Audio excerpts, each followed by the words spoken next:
introducing Donald J. Trump, former president? As this massive attack illustrates, there's a lot of opposition to people just hearing what President Trump has to say, and but I'm honored to have this conversation. I want to emphasize it's a conversation, and it's really intended to just get a feel for what Donald Trump is just like in a conversation. It's hard to catch a vibe about someone if you just don't hear them talk in a normal way. And when there's an adversarial interview, like no one's themselves in an adversarial interview. And this is really aimed at kind of open-minded, independent voters who just trying to make up their mind. And so you can understand like what is what is it just like to have a conversation. So honored to Donald, great to speak. We had a great conversation yesterday. As you mentioned yesterday, if we could just record that conversation and post it would have been excellent. And I hope we can have something like that today. Well, I think we will. I'm pretty sure we will. And congratulations, because I see you broke every record in the book with so many millions of people. And it's an honor. We view that as an honor. And then you do want silencing of certain voices. Usually those are voices that have something to say that are constructive, oftentimes constructive. And Yeah. so we have to consider it an honor. But congratulations on breaking every record in the book tonight. That's great. Well, thank you. Well, I mean, maybe we could start off with, the assassination attempt, which. Well, before we get into that, I got to add one thing. I'm going to be stopping to make comments. One comment I like to make is that Elon Musk is right. An adversarial interview does not bring out the natural flow of a person, I would say, the natural energy of a person. So I would agree with that. The second thing, wow. Okay, so the headlines that I skimmed this morning, as I was grabbing some background on Elon Musk, the biggest, largest crowd on the internet on a this type of a thing set a record. I'd like to check that, man. Anybody got time? Google that sucker, because I'd like to know. Because no one's leading with that at all. That's how you know our media is pretty corrupt. Like, if it's even close, if it's even in the top 5, that would be bearing mention. But instead, I'm hearing how much of a failure it was. Nothing's a failure if you reach millions of people for free.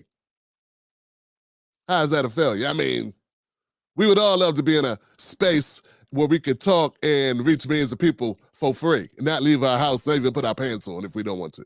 That'd be amazing. So the fact that we're in a presidential election time, a candidate, the nominee for the Republican Party, just reached millions of people for free, and that's not the lead. The lead is something negative that they could pull out their ass, kind of says a lot about it, man. If Kamala Harris was reaching millions of people in one in a broadcast like this, that would be the lead.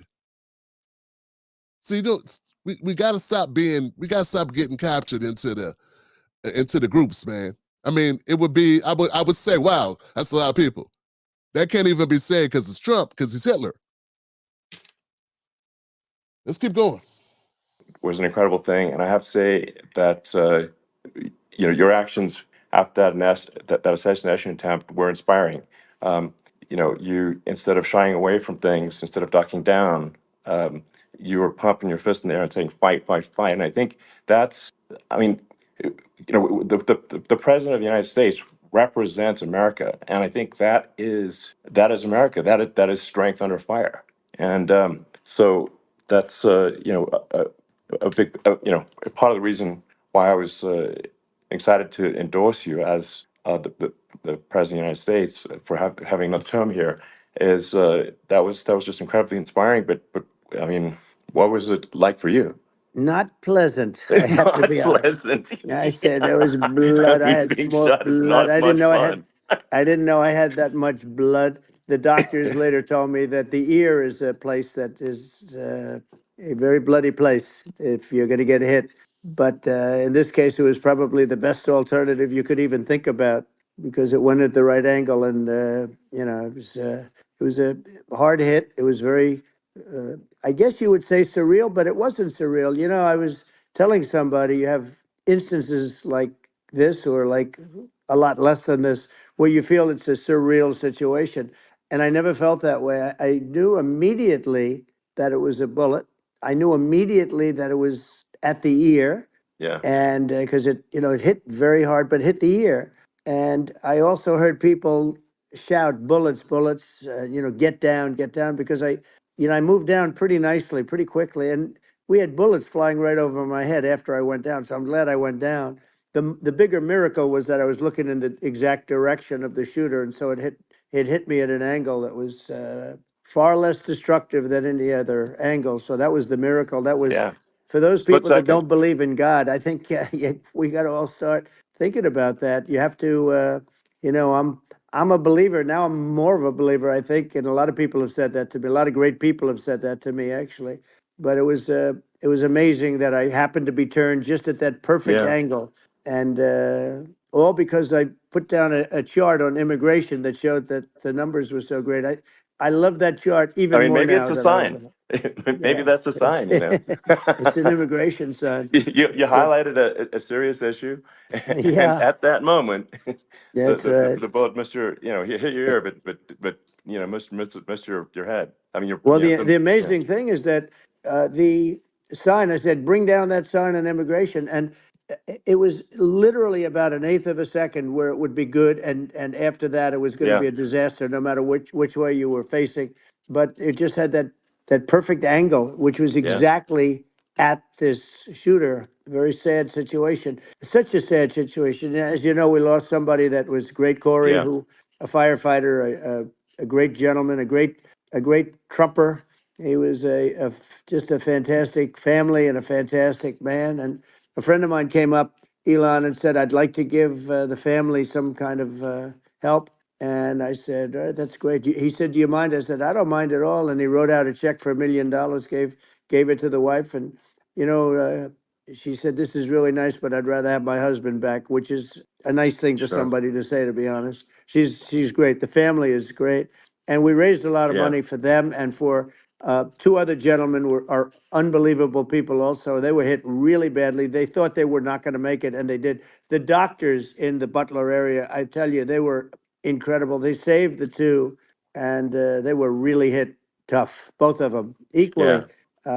And we thought yeah, my first question was because I heard bullets flying over me, and I said, "How many people were killed?" Because we had a massive crowd there, a tremendous yeah, thousands and thousands of people, and there was no land. I mean, it was all people. So I said, "How many people have been killed?" Because I knew there were other shots being fired, sure, and they said, "We don't know yet, but some people have been badly hurt." And I have to give the Secret Service sniper, they call him, or sharpshooter, but sniper, yeah, because he didn't know there was a problem. He's an extraordinary shot, obviously, and he didn't know there was a problem, and he was yeah, able to pick it all out within 5 seconds. And he used one bullet from very far away, I guess probably about 400 yards. The shooter was 130, but yeah, he was on the opposite side of the field and the podium, and he saw the smoke and the flame from the gun, immediately recognized it, and immediately took a shot. And it was one perfect shot from very far away. And if he didn't do yeah, that, Elon, he would have. I mean, if he would have, a lot of people, a lot more people could have been sure, badly hurt and killed. So yeah, I have to absolutely, take my hat off to him, because that's also a surreal. He's been with them for 23 years, and yeah, he's never had anything like this. And all of a sudden, he has to act, and it's a very tough thing to sure, act and to be shooting somebody. But he saw the gun, saw the smoke, saw the flame from the gun, very far away. I obviously has very good eyes. He's got very good vision, which I assume you have yeah, to have in that particular work. But he took absolutely, aim very quickly, and they say it was approximately 5 seconds from long range, yeah, one bullet. If that didn't happen, yeah, because the shooter had a lot of bullets, he had a lot of cartridges up sure. there with him, so could Well, have been very. that's clearly, he was very competent in taking that shot to stop the attempted assassination. But I mean, there does seem to be, I mean, some pretty significant failings elsewhere in the system. Like, there's just no way that, like, how on earth does a shooter get on a roof 130 yards away. That seems crazy. I think most people people are wondering how on earth could such a thing happen. Well, I view it as two ways. There should have been nobody on the roof. There were people, because there were so many tens of thousands of people there. There were people that were seeing him, and there was one woman with a red shirt and Trump all over it, and she's screaming. That guy's got a gun. You saw it probably. There's a guy up there with a gun. I mean, it's like I guess, I mean, for my part, and I think probably many members of the public are wondering how the heck are basically people wandering by it, pointing out there's a guy on the roof with a gun. Yeah. And they're seeing it, but somehow it's not being addressed. That does seem crazy. Well, they're going to learn from this. The communication between the local police, who sort of had an idea, and then ultimately a man lifted himself up to the roof, could barely do it because he was pulling himself up, and he saw the man with the gun. The man with the gun pointed the gun at him. He thought he was probably going to get shot, but he was like pulling himself up, and because of that, he couldn't get to his gun. And he fell down, actually very badly hurt his leg, his ankle. I hear very badly, but he fell down. And he did, from what I understand, he did say there's a guy up there with a gun. And the shooting started very quickly after that. I think it forced the shooter to go maybe quicker. He was supposed to be a very good shot. Yeah. My sons, Don and Eric, they can't believe what happened, but they said from 130 yards, a bad shot would hit that target almost every time. They said it's like in golf, sinking a 2-foot putt. Yeah, it's not a tough shot. It's not a long shot. The Secret Service person had the long shot. He had triple the distance actually. So it was a terrible thing. Look, it's hard. I have to say this about the Secret Service. When I went down, and I went down based on, I think they're screaming. But other people also, because people saw this happen. You had so many people. One of the miracles was that nobody ran. I mean, if a gun goes off, the crowd control people showed us this. When guns go off, and it does happen in stadiums at a soccer match or some kind of a match, everybody flees. They call it a stampede, like cattle. But everybody, and a lot of people get killed with those stampedes. We had more people than you'd have at some of these matches or these games, and nobody left. You had a small group behind us in the grandstand, and that was full. And you look at it as it was taking place, and normally they'd be running. They didn't leave. They saw that I was hurt. They saw a lot of blood, and they saw that I went down. And it's almost like they wanted to be with me. Well, out front, you had thousands, tens of thousands of people. As far as the eye could see, you had people in Butler, as far as the eye could see, and a lot of press too. There was many cameras on watching this.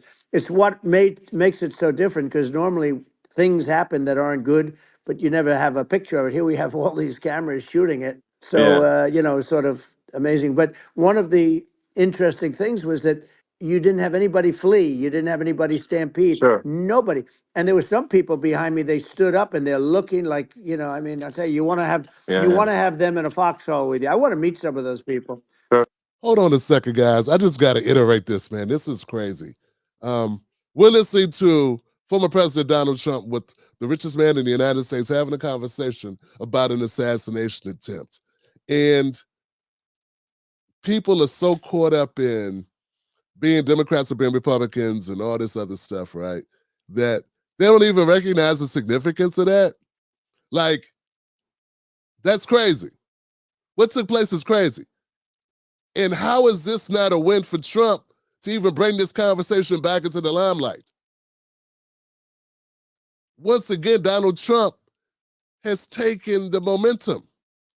So that's why you're not hearing it framed like a regular person would be. I mean, if this wasn't an election season, it was Joe Biden having a conversation with Elon Musk about an assassination attempt, we'd be like, man, this is crazy.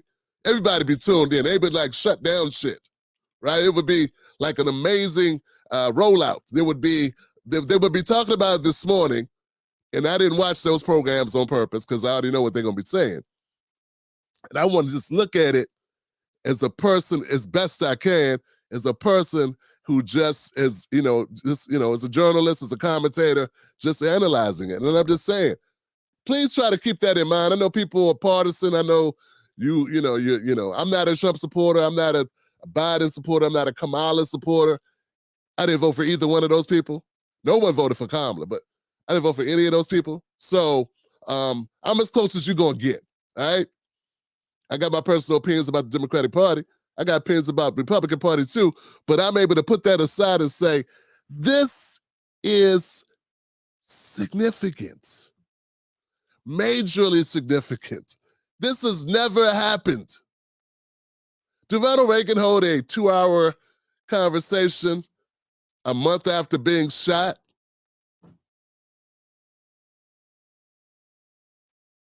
I don't think he did. I was a kid when it happened. I don't recall hearing that he did. I don't know. Maybe he did. I don't know. This is the type of narratives and spins that I don't like, because that's like a basic question. But see, if you even focus on the significance of this event, what's happening here, then you're a Trump supporter. Because you can't do that. You can't look at it and say, damn, they almost killed this guy. First of all, there's a lot of conspiracy theories from, people saying they don't believe he got shot. They don't believe it was a real shooter and all that stuff. I'm not going to entertain that, right now. Yeah, just, all right. It's the obvious, but sometimes you got to say the obvious to try to clear away your bias a little bit. Because it's so different from what you heard. But so I was down, but the Secret Service guys, there were bullets flying right over my head. You could hear them go whizzing, and these guys came jumping on top of me, and a young lady, Kate, would jump. They moved so fast, and let me tell you, that took tremendous courage. Now there was a lack of coordination. There was, obviously everybody understands that somebody that building should have been covered. And I mean, that was I the think big that, thing. looking at the aerial views, that building would be like the number one spot for a sniper. I mean, it's like if you were to pick, like, what is the favorite so if the goal is to assassinate, what's your favorite spot? That building, the You're roof of right. that building would be number one. That would have been the spot. It's like you can ask for a better location. It's like number No, that one. would have been the spot. You know what people think Yeah, is when the local policeman, who, by the way, he really he did what he was supposed to do. He couldn't hold on any longer, and then when he got yeah, his head just peeking above, this guy standing there with a gun at his head, and when he fell down again, hurt his ankle very badly. But he was making the calls. But what happened is the firing took place very soon. So what they yeah, think is that this guy ran to his site, which he had all planned out with the gun. He ran to the site and he started shooting fast, and maybe that's why he sort of missed. I mean, he uh, yeah. But he as you got said, me, he but would have hit. I it mean, could have been a much yeah. bigger problem.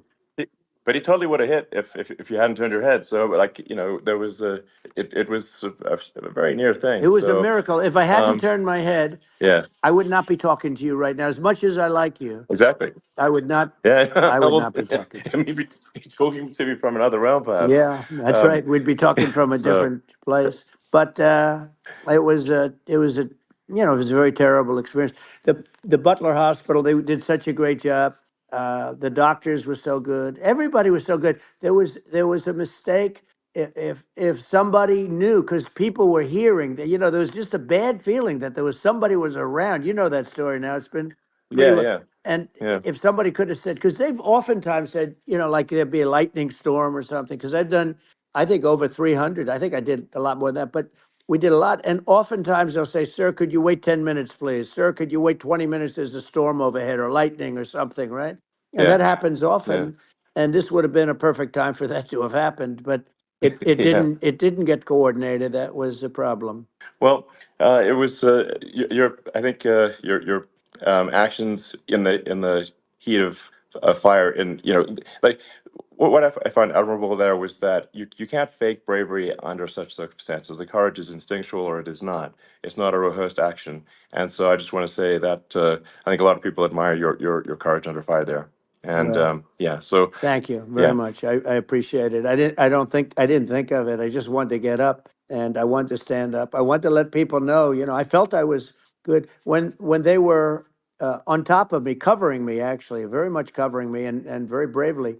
But I wanted to get up. I said, I want to get up, and they wanted, they have everything there. They wanted stretcher. I didn't like the stretcher, and I knew I was hit in the ear, but I knew I wasn't hit anywhere else. They felt I was hit someplace else Yeah. because it was such a lot of blood, and they were sure that I was hit someplace else, and they were saying, "Sir, you were hit in more than the ear." I said, "Nope, I was hit in the ear. I want to get up. Let me get up." And so I got up, and the crowd didn't know what to think. I mean, this was so many people, and you could see they were confused. They didn't know what to think, and I wanted to let them know I was okay. It was very important for me to let them Yes. know that, and they went wild. You've seen the after. They didn't go wild when I Yeah. got up because they didn't know, was I alive. You really couldn't tell when I stood up before the hand, before the fist in the air. Uh, they didn't know if I was alive. Nobody did. And when I put the fist up, they were just relieved and happy and thrilled, and the place went crazy. It was pretty amazing. Yeah. It was a Well, terrible thing, but it it was was really nice. incredibly moving. Yeah. Well, and I mean, speaking of the sort of slide that got you to turn that saved your life, really, was the illegal immigration Right. slide.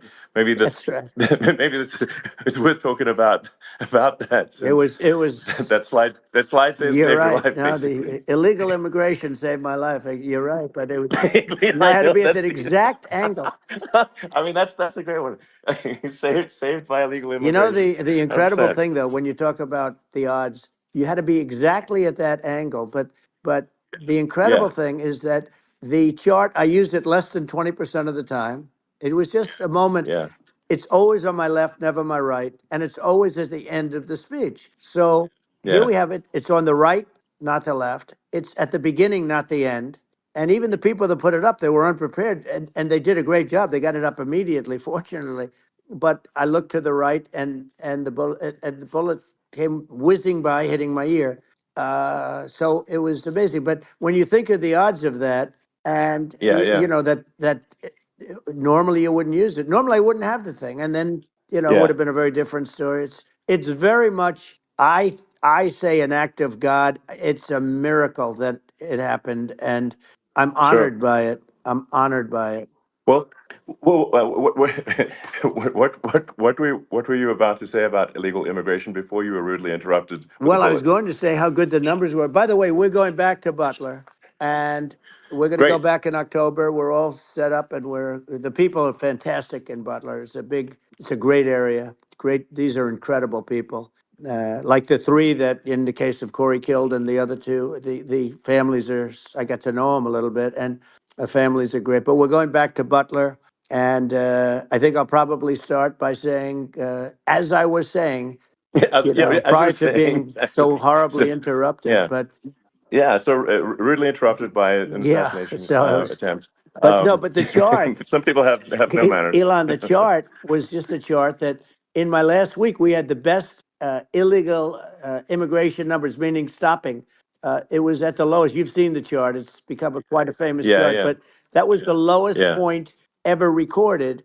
It was a really, I mean, I was very proud of those numbers. And then you see what happened with these people, Kamala and Joe. You see what happened. They just let it go. I had remain in Mexico policies. I had all these different policies that was so good. Uh, Guys like Tom Holman and Brandon Judd from Border Patrol. These are all people that they've been on television. They says the best numbers we've ever had. We had so many different checks, catch and release in Mexico, not the United. We had catch and release in the United States. We had it in Mexico. We had so many things. We had things where many people come in there, they have contagious diseases. We had everything passed. If you have a contagious disease, I'm sorry, but we cannot allow you into the country. So we were setting Yeah. literally records, and all I was doing is showing that, and I use it sometimes, Sure. and in this case, I'm glad I used it. I can tell you that, but they were fantastic numbers. But I'm going to sleep with that chart always. I'll be sleeping with that chart. That chart was very important for a lot of reasons. Well, I mean, I mean, would it be accurate to say that you're supportive of legal immigration, but but we also need to shut down illegal immigration, and especially unvetted illegal Yes, immigration, because and that's not the same as saying that everyone who's an illegal immigrant is bad. In fact, I think most people who are illegal immigrants are actually good, but you can't tell the difference unless there's a solid vetting of who comes across the border. Does that accurately 100%. represent your position? I say it Okay. very simply. They have to come in legally. They have to be checked. Yeah. Because look, Kamala was the border czar. Now she's denying it. Everything that I do, she's Yeah. saying she was strong on the border. We're going to be strong. Well, she doesn't have to say it. She could close it up right now. They could do things right now. It's horrible. Uh, no tax on tips, and all of a sudden she's making a speech and there will be no tax on tips. I said that months ago. And by the way, they had just the opposite. They had not only tax on tips, but they hired 88,000 IRS agents, and many of them were assigned to go get waitresses and caddies and all of this on tips. They have a policy. They had a policy that they were really going to go after you, and were really harassing people horribly. And then all of a sudden, for politics, she says, she comes out with what I said, which I think is terrible, and I think it's also hitting them very hard. These people are fake. Now they're also saying they did a good job on the border. We had the worst numbers in the history of the world, not of our country. There's never been a country in history that has had a catastrophe like this. We've had, I believe, and I think you believe this too, you hear 12 Yeah. million, 13.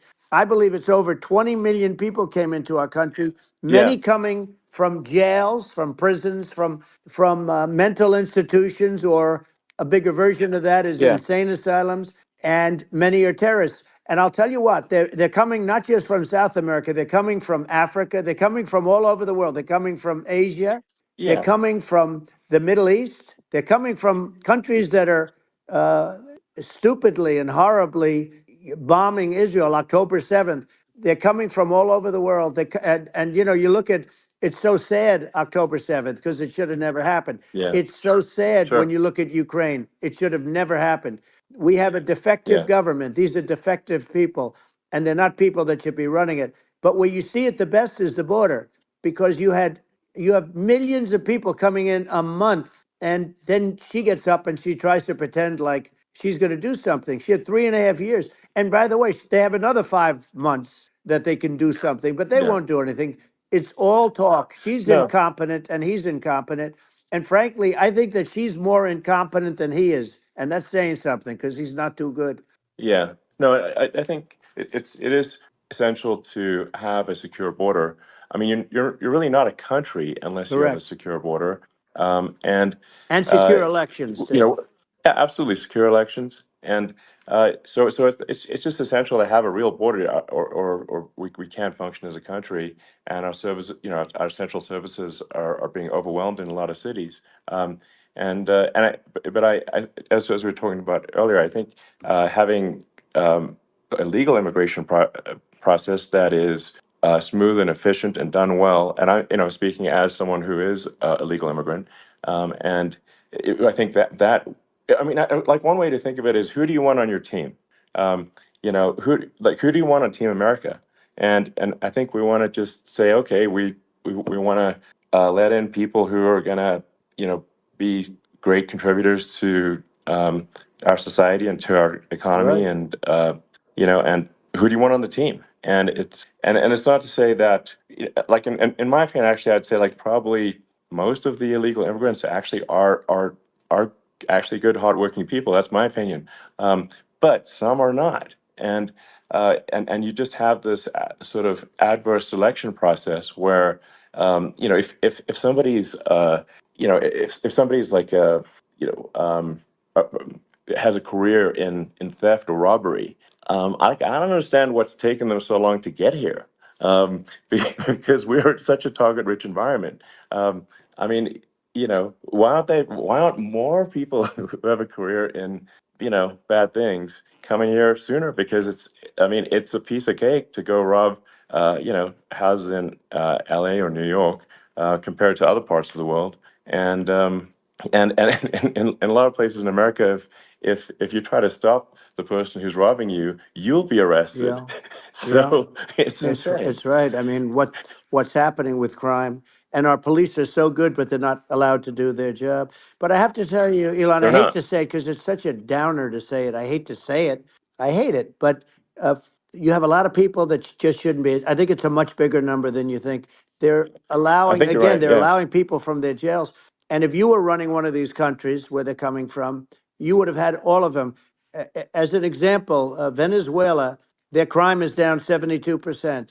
They're taking their drug dealers. They're taking, frankly, their prisoners. They're emptying out their prisons. They're taking their criminals, their murderers, their rapists, and they're Yeah. delivering them into But the. that's what Castro did Yeah, that. well, he did on a much smaller scale. Yeah. It was a much smaller Yeah. scale. But this is a massive scale because this is being done worldwide. But here's what's happening: crime all over the world is down.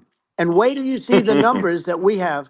This is migrant crime. This is crime that's going to be. Yeah. And I saw it today in New York where somebody was knifed, where they raped the girlfriend of a man that stood there watching in New York in one of the shelters and started Sure. pulling out the knives, and bad things happen today. But this is happening every day. These are rough people. These are people that are in jail for Yeah. murder and all sorts of things. And they're releasing them into our country. And they're telling them, if you come back, we're going to kill you. We're going to give you the death penalty or kill you. So they don't want to come back. But these are rough people. Yeah. These are criminals that make our criminals look like nice people. And it's horrible what they're doing. And she's in charge of it because, now she's trying to say she Sure. had nothing to do with it. And she's such a liar because she was called the border czar the first day, and it was on the headlines of every newspaper. She's the border czar, and she never even went there. She went to one location, which had nothing to do with where the problem is. She went in and out, I Right. guess, because she was getting a lot of pressure, Yeah. but Yeah. had nothing to do where the problem Yeah. is. But she was Well. the Well. border czar, and the people Yeah. Yeah. can't allow them to get away with their disinformation campaign. Now she's trying to say that she wasn't. She wasn't really involved, and the whole thing is horrible. She was totally in charge. She could have shut the border down without him. He didn't know what he was doing anyway, so he wouldn't have even known Yeah. what happened.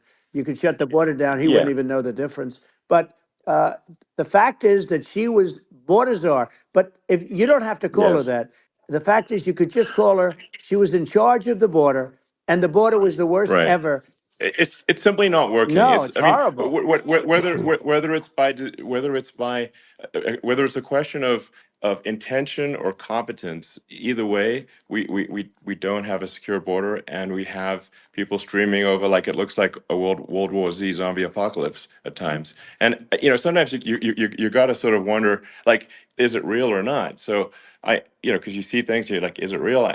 So I went to the border at Eagle Pass, and I saw for myself in Texas, and I was like, okay, it's real. I'm like seeing this in real time. I actually posted the video like just live. I just flew there one day and just to see, hey, is this made up or real? And I'm just seeing people stream across the border, and I have to say, at least the people that I saw did not look friendly. These So these are people people. can look at my video and say, hey, Yeah. these people look friendly. I don't look super friendly. So These are people that um, Elon would not be the same man if he had to walk across the street and look these people in the eye. These are rough people. These are really rough people coming across. And I know rough people. And these are people that we don't want in our country. And the caravans are coming in and they're putting and who's doing this are the heads of the countries. And you would be doing yeah, it, and so would I. And everyone would say, oh, what a terrible thing to say. The fact is, it's brilliant for them because they're taking all of their bad people, really. I want to point out that there's been a lot of conversation, a lot of debate about was Kamala Harris actually the border czar? Is that a talking point of Donald Trump? And what we see is the Democratic Party trying to recreate history, actually. I got a couple theories about it. But first of all, Joe Biden labeled Kamala Harris. He did this. When Biden put Harris in charge of the border in March 2021, he said she would be part of a full team that would deal with the problem here at home and in terms of in country. He added that it's not her full responsibility and job, but she's leading the effort. So, uh, and I'll provide links for all this stuff. Less than 3 months later, Harris had an embarrassing June 2024 interview with NBC's Lester Holt, in which she said, we have to deal with what's happening at the border. There's no question about that. That's not a debatable point. And so, it is what it is. I wonder why Biden put her in charge of that, why he put her out there like that with no authority really to do anything. I almost wonder if this was to preempt her doing what happened, which is actually going on to take basically the nomination. I don't know. I don't put anything past inner politics or what's going on, but this whole idea, when you hear Jean Pierre, when you hear the press secretary, and you hear these others trying to walk back this and say it wasn't Kamala's job and all this stuff, man, Biden put her on the job. Check out the Lester Holt interview. That Lester Holt interview was back in June 2021. She didn't deny it at the time. So, in retrospect, you could try to distance yourself from it, but it is what it is. It is what it is. And if I wouldn't have found that, I wouldn't report that. It's not about supporting Trump. It's about the truth. We want the truth, right? We do want the truth, right? Okay. All right, let's keep. Bad people. And I hate to say this, the reason the numbers are much bigger than you would think is they're also taking their non-productive people. Now, these aren't people that will kill you. We have enough of them, but these are people that are non-productive. They are just not productive. I mean, for whatever reason, they're not workers or they don't want to work or whatever. And these countries are getting rid of non-productive people in the caravans in many cases. And they're also getting rid of their murderers and their drug dealers and the people that are really brutal people. And they're coming into our country at levels that have never been seen before. And I saw an ad just before I got on the air. I'm walking over here, and I saw an ad by Kamala saying how she is going to provide border security. Where has she been for 3.5 years? For 3.5 years, we have 20 million people poured in. It's a terrible thing. I think this, frankly, I think this is a fundamental existential issue for the United States. And if we have another 4 more years of open borders, and it's going to be even worse with another 4 more years, it's going to be even worse than it's been for the past 3.5 years. I'm not sure we've got a country. You don't have a country left. Elon, if they get in, you will have 50 to 60 million people from all over the world, not South America only. You know, we think of South America, we think of Honduras and El Salvador, Guatemala, and Mexico, you know, the 4. But it's not that. It's everywhere. They're coming in from everywhere. I want us to be able to crunch the numbers and find out exactly how many of the people were being emptied out of prisons in insane asylums like Trump claims. Like, I just wish we could have a news entity that actually just did news, that didn't root for a team, that wasn't being backed by the DNC or big donors from the other side of the aisle or whatever the hell. You know what I'm saying? That just could get like data. Because it's so hard, man, to weed through the garbage. Because Trump says this all the time. I just wonder what the real numbers are. You know what I'm saying? And that's from someone who's concerned about immigration, particularly illegal immigration, because it hurts Black folks and working class folks and people that work less, that work jobs that are competitive in that space. And that's not just picking fruit. That's warehouse jobs. That's processing jobs. That's hospitality industry jobs. It's a lot of stuff. So I know there are people, there's a certain elite group of people who don't care about this because they don't have jobs in that sector. They evidently don't have family and cousins and neighbors who work jobs that are less skilled or jobs that are impacted by immigration. So they don't care. They're fine with it. But I care because that's my constituency. I'm from working class folks. You don't have a trust fund. You did not inherit a big house and 5 cars.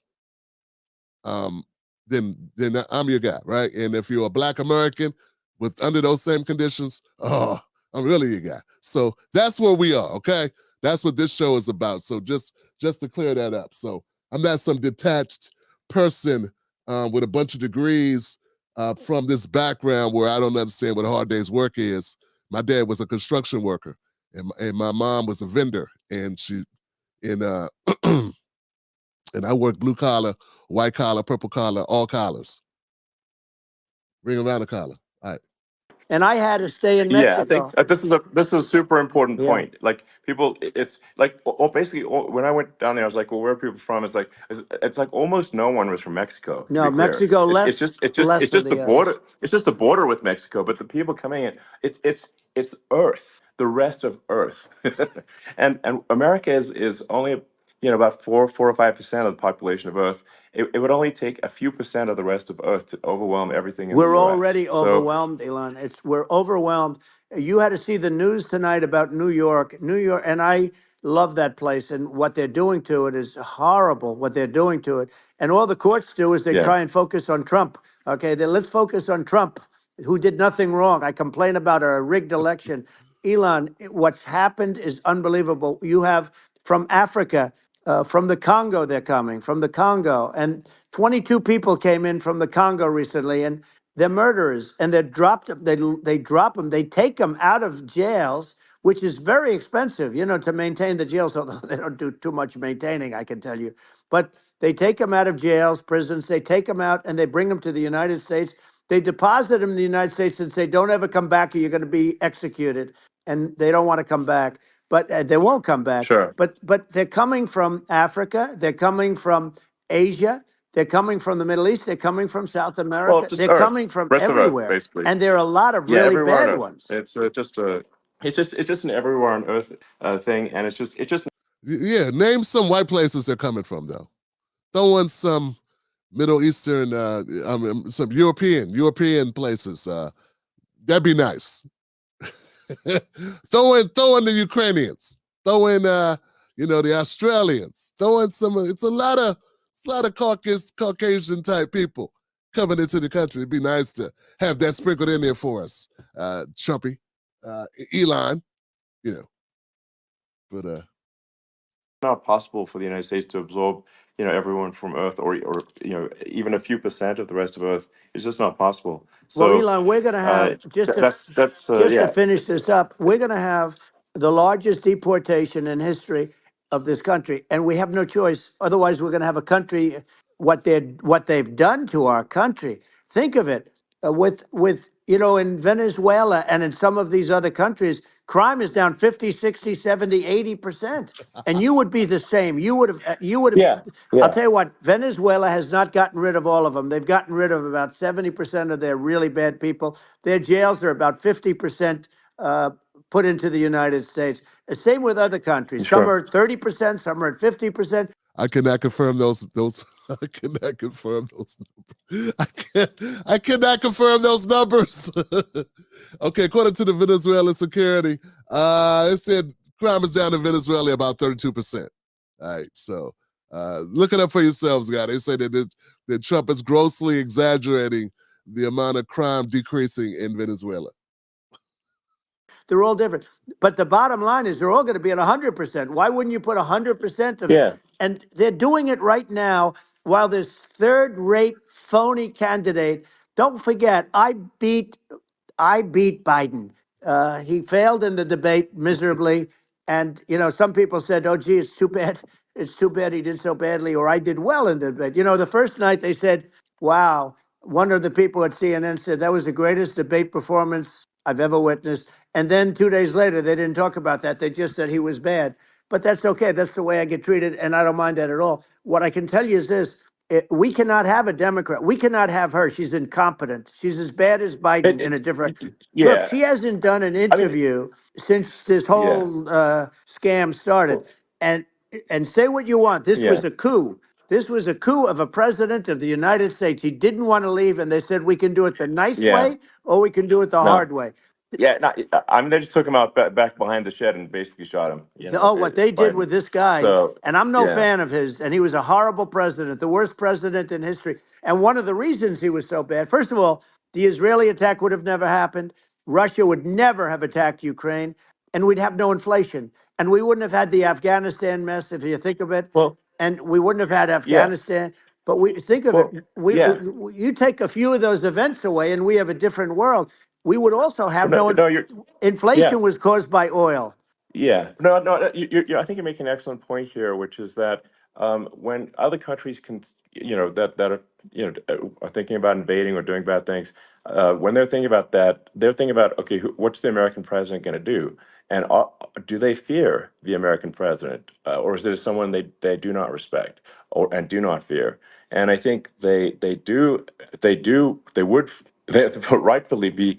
I mean, look at that the footage with the assassination. They're like, okay, uh, President Trump is like, don't mess with me. I mean, that's like, but whereas I think people are not going to be, and they obviously have not been at all intimidated by Biden, and they certainly will not be intimidated by Kamala. And you have to really think of that in the context of global security. That if the American president is someone that, like, evil dictators are scared of, that makes a huge difference to the security of the world. So I had a good relationship with Putin, despite the Russia hoax that lasted for over 2 years. Just a hoax created by Hillary Clinton and Adam Shifty Schiff, some just bad people, just sick people, frankly. I mean, Schiff is a sick person. He's going to end up probably being a senator. It's hard to believe. The whole thing is hard to believe. But, they put our country in danger with that stuff, too. They actually, when they make up stories, and you have to fight your way out of it for a long time. But I know Putin very well. I got along with him very well. He respected me, and it's just one of those things. And we would talk a lot about Ukraine. It was the apple of his eye. But I said, don't ever do it. Don't ever do it. I shut down Nord Stream 2. That was the big oil pipeline, the biggest, I think, the biggest pipeline in the world going all over Europe. I shut it down. Biden came, and then they say, Yeah. I loved Russia. I was a friend of Putin, and I loved Russia. No, he actually said to me one time, he said, if you're my friend, I'd hate to see you as an enemy. I shut down his pipeline, the biggest pipeline. They were looking at that to Yeah. fund, and this pathetic president gets in there. And the first thing he did, one of the early things he did, is he shut down Keystone XL pipeline, which is our pipeline that would have employed 48,000 people, pipeline workers, shuts it down. That was, a massive job that Obama refused to allow. Yeah. I allowed it in my first week because it was jobs and it moved oil. And by the way, in a much more environmentally friendly way. It's underground. It's not a truck that catches on fire or a train that catches on fire. But think of it. He shut down the XL pipeline, the Keystone XL pipeline. He Yeah. shuts that down and he approves the Russian pipeline, Yeah, it doesn't make any right? sense. It's like, it's inconsistent. Certainly but I mean, I think it's just worth emphasizing to listeners the immense importance of whether the United States president is intimidating or not intimidating, and how much that matters to global security. Because there's some real tough characters out there, and if they don't think the American president is tough, they will do what they want to I do. know every one of And them. it puts the whole Yep. world in danger. Elon, I know every one It's of a them, big and I know deal. them well. I know Yeah. Putin. I know President Xi. I know Kim Jong Un of North Korea. I know every one of them. And let me tell you, people will say, oh, this is terrible. He said, I'm not saying anything good or bad. They're at the top of their game. They're tough, they're smart, they're vicious, and they're going to protect their country, whether they love their country. They probably do. It's just a different form of love, but they're going to protect their country. But these are Yeah. tough people at the top of their game. And when they see a Kamala or when they see Biden, Sleepy Joe, they can't even Yeah. believe it. They can't believe this happened. All the stuff that you're seeing now, all the horror that you look at Israel, they're all waiting for an attack from Iran. Iran would not be attacking, believe me. When I was there, and I say it with respect because I think we would have been good with Iran. I don't want to do anything bad to Iran, but they knew not to mess around. Iran was broke because I told China, if you buy from Iran oil, it's all about the oil. That's where the money is. But if you buy oil from Iran, you're not going to do any business with the United States. And I meant it. And they said, we'll Yeah. pass. Yeah. They didn't buy oil. Other countries, likewise, Sure. you want to buy, you're not doing business with the United States. And they were at a point where they had no money for Hamas. They had no money for Hezbollah. They had no money for any of these instruments of terror. And it was amazing. In fact, there were articles when I was leaving, which is hard to believe, actually, especially when you look at what's happened to our country. Our country is so bad right now. It's such a different place. We were respected. Think of it. 4 years ago, we were so respected to a point where when I said don't buy oil, they didn't buy oil, but they had no money, Yeah. and Israel would have never been attacked. Zero chance. And again, I said to Vladimir Putin, I said, don't do it. You can't do it, Vladimir. You do it, it's going to be a bad day. You cannot do it. And I told him things that what I do, and he said, no way. And I said, way. And it's the last time we ever had the conversation. He would never have done. I got along well with him. I hope to get along well with him again. Getting along well with them is a good thing, not a bad thing. I got along well with Kim Yeah. Jong-un. When I met with President Obama just before entering, it's a sort of a ritual. And I sat down with him and we talked. It was supposed to be for a very short period of time. It turned out to be a long period of time. I said, what's the biggest problem? He said, North Korea.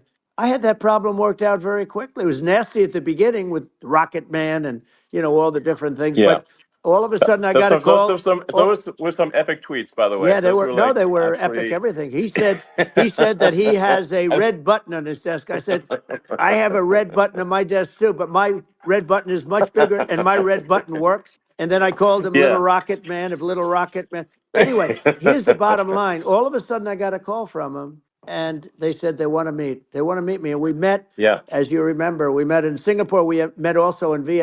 The guy's talking about. He's talking about ending life on Earth.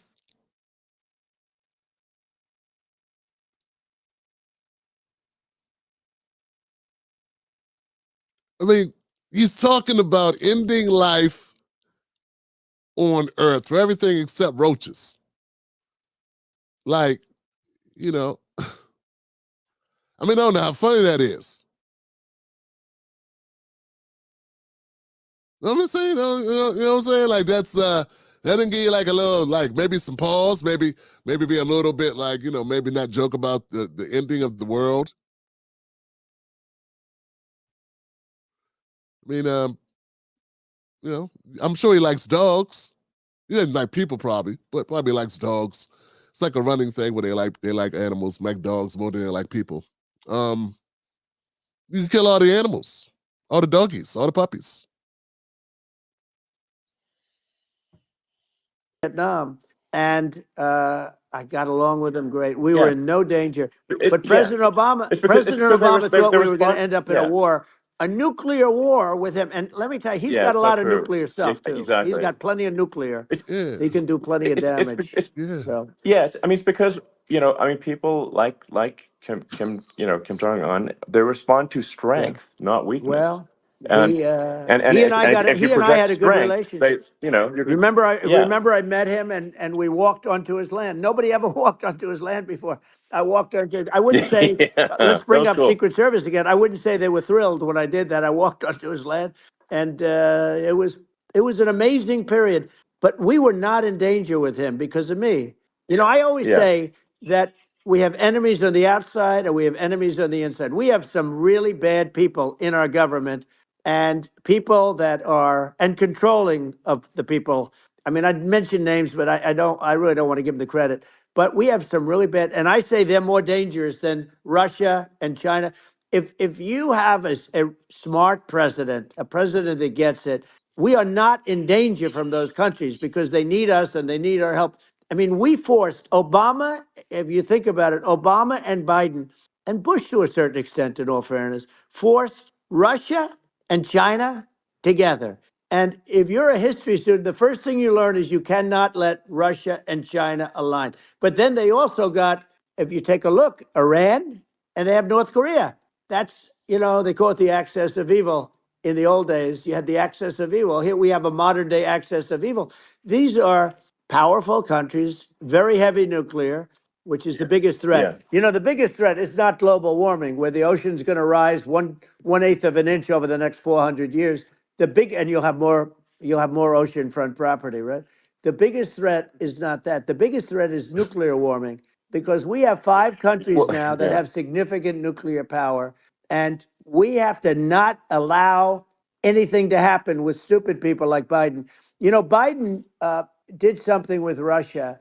There was no chance of him ever going in. And when I left, and then after I left, they started forming big armies on the border with Ukraine, right? And I looked at that, And I thought he was doing that because Putin's a good negotiator. I thought he was doing that to negotiate. But then Biden started saying such stupid things. For instance, he said that it can be a NATO country. Now, Russia, for as long as there's been NATO, has said we're never going to agree to that. And we go right up front and say that. And we did things and said things through this president with a low IQ, very low IQ. He had a low IQ 30 years ago, by the way, but now he might not even have a IQ at all. There's nothing on the board that goes this low. He said things that were so stupid that war would have been that war had zero chance of happening if I were there. Zero chance. He was saying everything the opposite. Everything the opposite. And it's so sad because many more people have been killed in Ukraine than you read about. You don't read about how bloody it is and how disaster. Hey, look, just in the two armies, you lost 500,000 people. And Ukraine's having a hard time. Ukraine, I don't know if you saw the article recently, and it's true. You don't hear the true story. But if you think about it, Russia's gone, Russia defeated Germany with us, and they defeated Napoleon. They've been around a long time. They're a big fighting force. And it's very unfair. And Ukraine now doesn't have enough men. They're now using young men and very old men to fight. And we're in a very bad position. And I'm not going to blame exclusively, but I can tell you, I could have stopped that. And a smart president could have stopped that. It wouldn't have happened. But we had a man that actually made it more prevalent. It was so bad. The words that he was using, the stupid threats coming from a stupid face that he was using. I said, this guy's going to cause us a war. He's going to cause us. And let me tell you, it can lead to World War III. That can lead to World War III. The Middle East can lead to. We have numerous places that could end up in a World War III right now for no reason whatsoever. I think you're right. I think people underrate the risk of World War III, and it's just when you're looking at the risk of global thermonuclear warfare, it's game over for humanity, and it's something that people have, I think, after the end of the Cold War, people have become complacent about, but they actually have forgotten that there are currently a lot of nuclear missiles that have targeting parameters for the United States from other 100%. countries. And one of the things And we're going to do is it's we're going to build an Iron Dome over us. Israel has it. We're going to have the best Iron Dome in the world. We need it, and we're going to make it all in the United States. But we're going to have protection because it just takes one maniac to start something. We're going to have protection, and we're going to have. Why shouldn't we have an Iron Dome? Israel has one. Some other places have one that nobody even knows about, frankly. But Israel has it. We're going to have an Iron Dome. But with all of that being said, to me that's so important, the most important. But with all of that being said, the election's coming up, and the people want to hear about the economy and the fact that they can't buy groceries because they don't have enough money to buy groceries. The inflation has killed them. Food prices are up 50, 60, even 100% in some cases. And this stupid administration allowed this to happen, and it's a shame. And that's the thing that people most care about, in my opinion. They care about the border a lot. And we discussed the border at great length. It's nice to have a forum like this where I can discuss something at length. And by the way, you think Biden could do this interview? Do you think that Kamala could do this interview? They would take a pass on No, you. they could not. So they don't need Elon.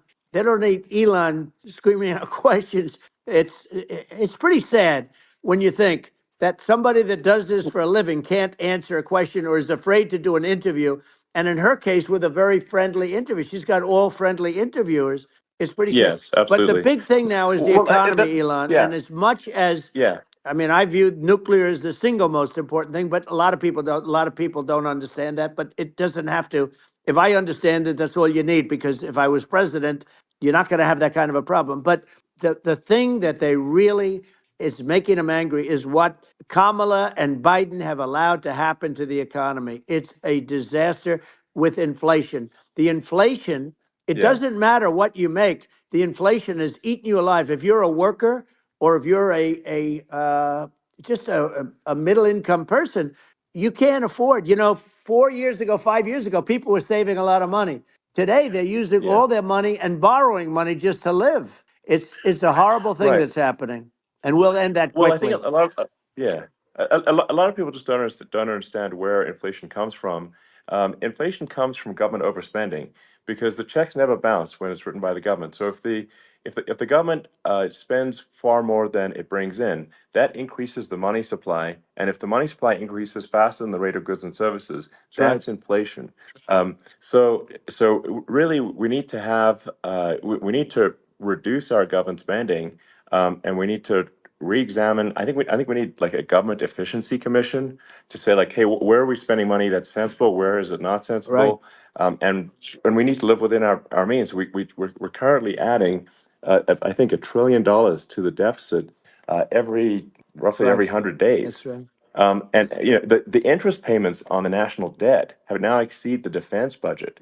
It's on the order of $1 trillion, It's interest. and it keeps I growing. rebuilt our military, largely rebuilt our military, did a great job on it, which was so important. You know, we had jets, we had fighters that were, and bombers that were 70 years old. And we did a great job in that. Then by the way, then we gave 85 billion of it back to Afghanistan, if you can believe it. We gave them 85 billion. You know, they're one of the largest sellers of military equipment in the world. They're selling what we gave them. That was one of the most embarrassing days in the history of our country. But if you think about, let's go back to the economy. We have to bring energy prices down. Energy started at the price of gasoline. Now your cars don't require too much gasoline, so you know you have a good, and you do make a great product. I have to say, I have to be honest with you. That doesn't mean everybody should have an electric car, but these are minor details. But your product is incredible. But the gasoline, Elon, is the cost of energy. Not only gasoline, it's the cost of heating your house and cooling your house. That has to come down. It's gone up 100%, 150, and 200%, and that has to come down. When that comes down, and we're going to drill, baby, drill. You know, they stopped drilling, and then they went back to drilling because they went back to the Trump policy. But if they won the day after they get into office, this country will go out of business because they're going to go to an energy policy that's not sustainable. Wind and different things. You're not going to have anything. And I know you're a big fan of the AI, and I have to say that AI, and this is shocking to me, but AI requires twice the energy that the country already produces for everything. So you're going to have to build. We're going to have to build a lot of energy if our country will be competitive with China, because that's our primary competitor for this on the AI. You're going to need a lot of electricity. You're going to need tremendous electricity, like almost double what we produce now for the whole country, if you can believe it. Sure. Well, just going, back to this, like this basic thing, which that people try to make it sound complicated, but it's not. But inflation is caused by government overspending. Would you agree that we need to take a look at government spending and have perhaps a government efficiency commission that just tries to make the spending sensible and so the country lives within its means, just like a person The does? waste is incredible, and nobody negotiates prices. You used to have a lot of people making jets, and you end up with two companies, and they'll probably try and merge at some point. I mean, I went through it like Air Force, just a thing like Air Force One. One of the first documents they asked me to sign, a general said, "Sir, would you please sign this document?" And what is it? Air Force One. That's with Boeing, which is basically two planes, two 747s. And the price was $5.7 billion for two planes. Now they're highly sophisticated. That's insane. They're even nicer than your plane, okay? But much more sophisticated. They're I won't say what's on it, but they got a lot of stuff on it. Anyway, but it's 5.7. That's a crazy It's number. a crazy number. But I said, I'm not going to pay 5.7. I'm not going to do it. I said, who made the deal? Obama and his people. I said, well, then I know the deal's no good. I'm not going to do it. And over a course of about 4 weeks, by my saying I'm not going to do it, I got the price reduced by $1.6 billion for the exact same plane, other than we had a nicer paint job, if you want to know the truth. But for the exact same plane, I saved one. And I said to Boeing, man, you guys must make a lot of money if you can reduce the price by that. But now what I do hear is that they're going back to the Biden administration and wanting big cost overruns, because they see these dopey suckers in there, and they'll end up getting some of the money back. But I shaved it by $1.6 billion for the exact same plane.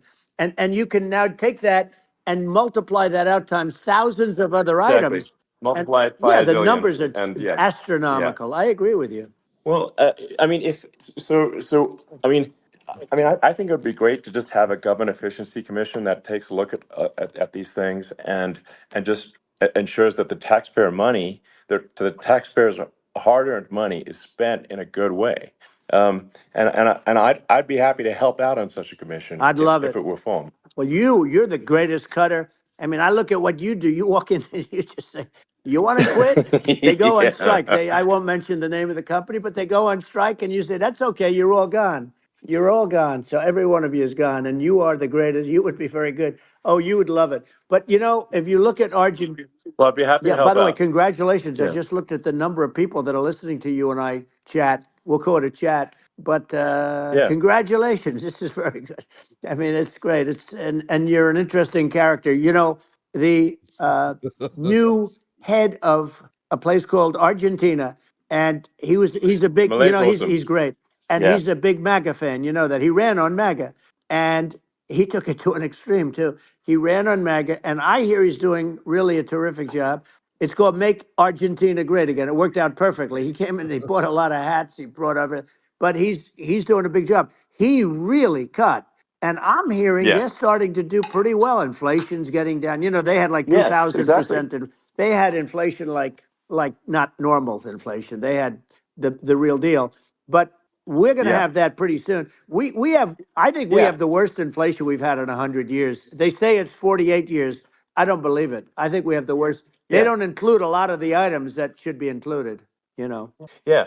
Well, it's just from government overspending and not spending taxpayer money Yeah, effectively, and having just like so many departments, you can't even name them all. And what Malay is doing is he's cutting government spending. He's simplifying things. He's having putting in regulations that make sense. And we're Argentina overnight is experiencing a giant improvement that's in right. prosperity. But it's also a lesson for the United States, which is that Argentina used to be one of the most prosperous countries in the world. Right. In the like in the 30s, 40s, and because of bad government policy, it ruined the country. And if you take Venezuela, for example, Venezuela should be incredibly prosperous. They have phenomenal reserves of everything, oil, everything, and it should be prosperous. But if the government's wrong, it impoverishes the people. And so I think we should not be complacent in the United States and thinking that and taking our prosperity for granted, because if with bad government policy, we can run the country into the ground. And that's just something people should bear in mind. Don't take prosperity for granted. Well, think of education. So we're ranked at the bottom of every list of the top 40. We're ranked number 40, number 38. Uh, Norway, Switzerland, Sweden, different countries are ranked good. Actually, China's pretty close to the top. They're a top 6 or 7, but we're ranked at the bottom, almost at the bottom, 38, 39, 40.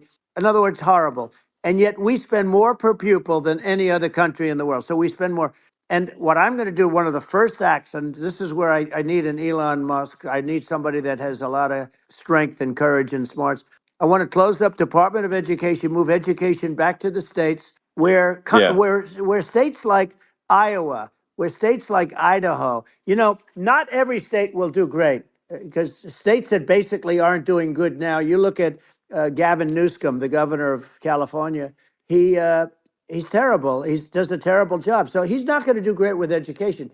But of the Yeah. 50, I would bet that 35 would do great, and 15 of Yeah. them, or 20 of them, will be as good as Norway. Norway is considered great. You can name them. I mean, just they're so good. Some of Yeah. these countries are so good.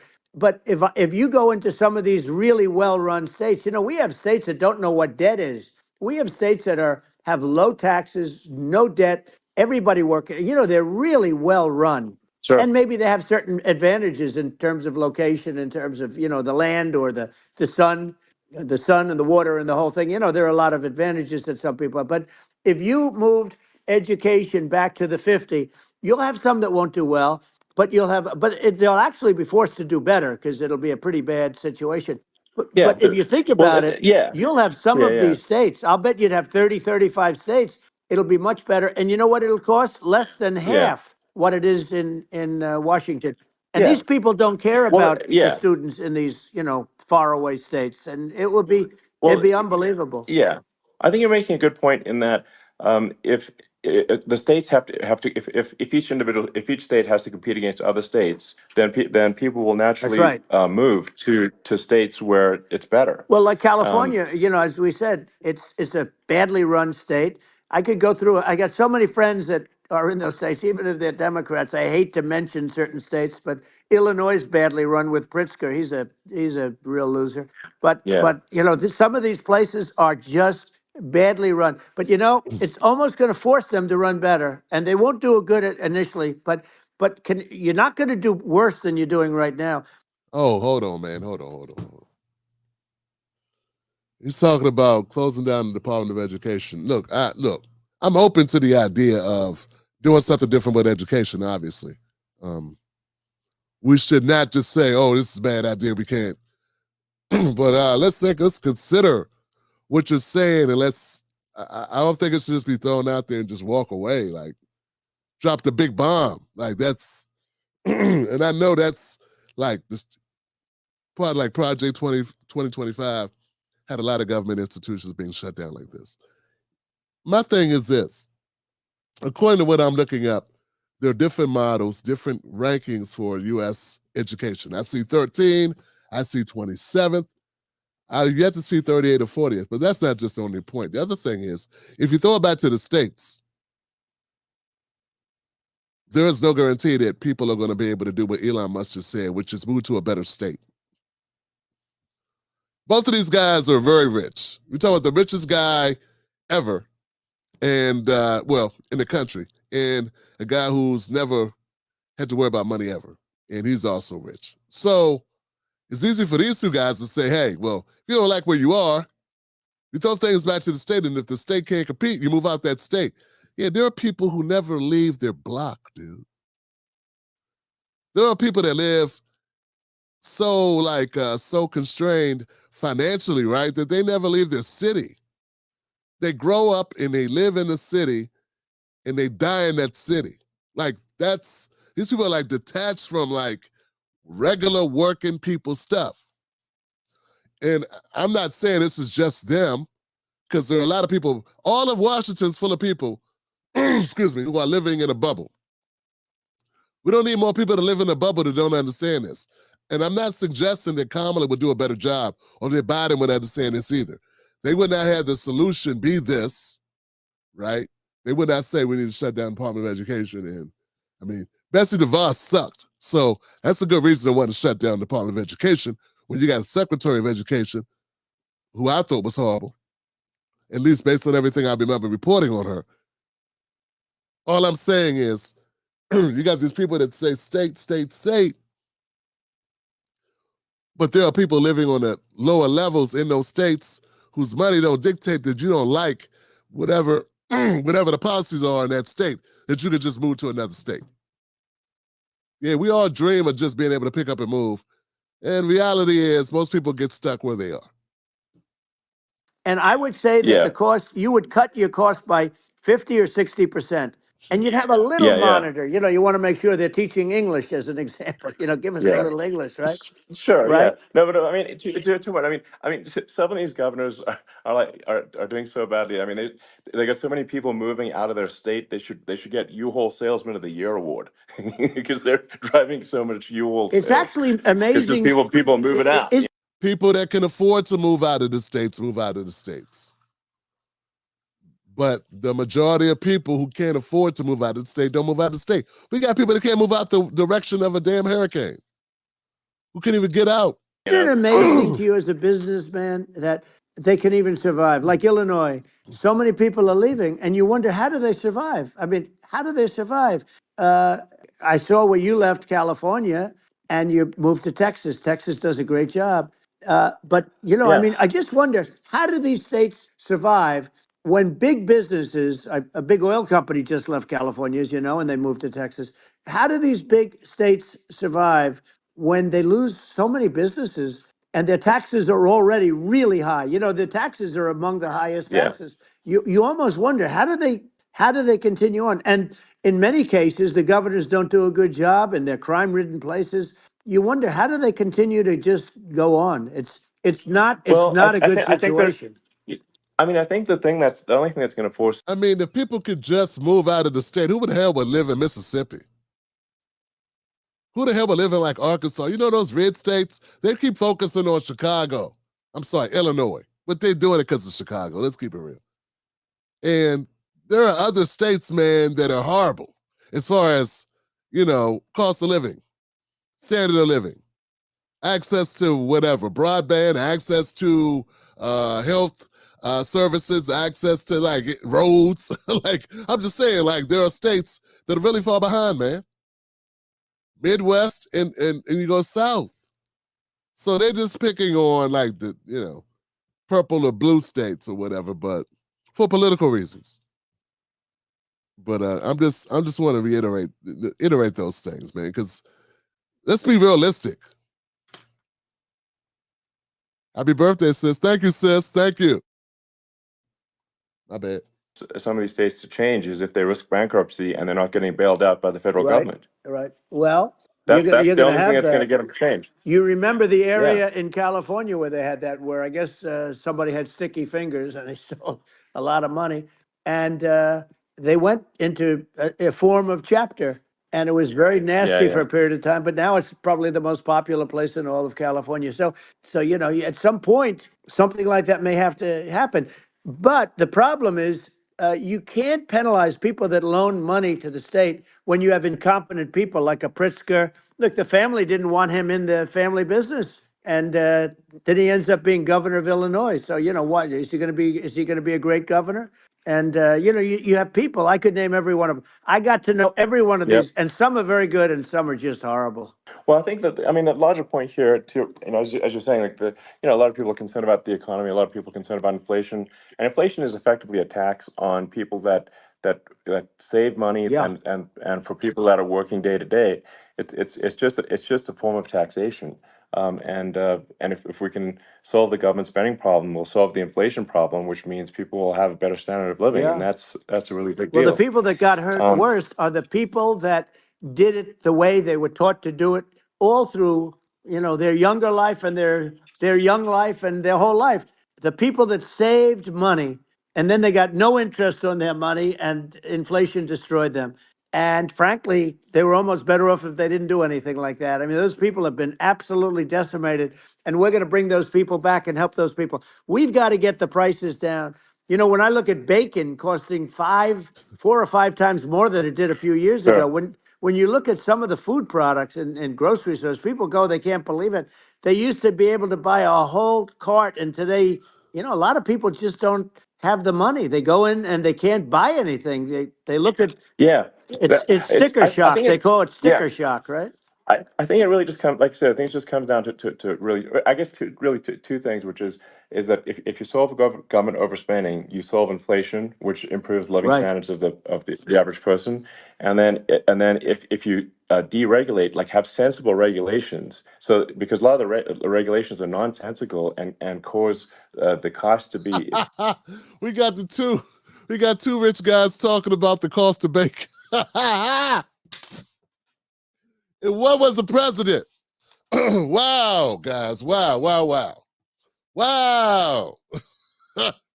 Another guy builds space ships. And that's that cost of that bacon, man. Jesus, that cost of that bacon. All right. Extreme for no reason. But unless you've got effective deregulation, like Reagan did a great job on deregulation in the 80s, but it's been 40 years since we had That's right. anyone really. I mean, during your administration, we made some progress, but I think there's an opportunity to make, I think, radical progress with sensible regulation. Yeah. And if Well, Elon, those two things, yeah, those are the big deals. we set a record.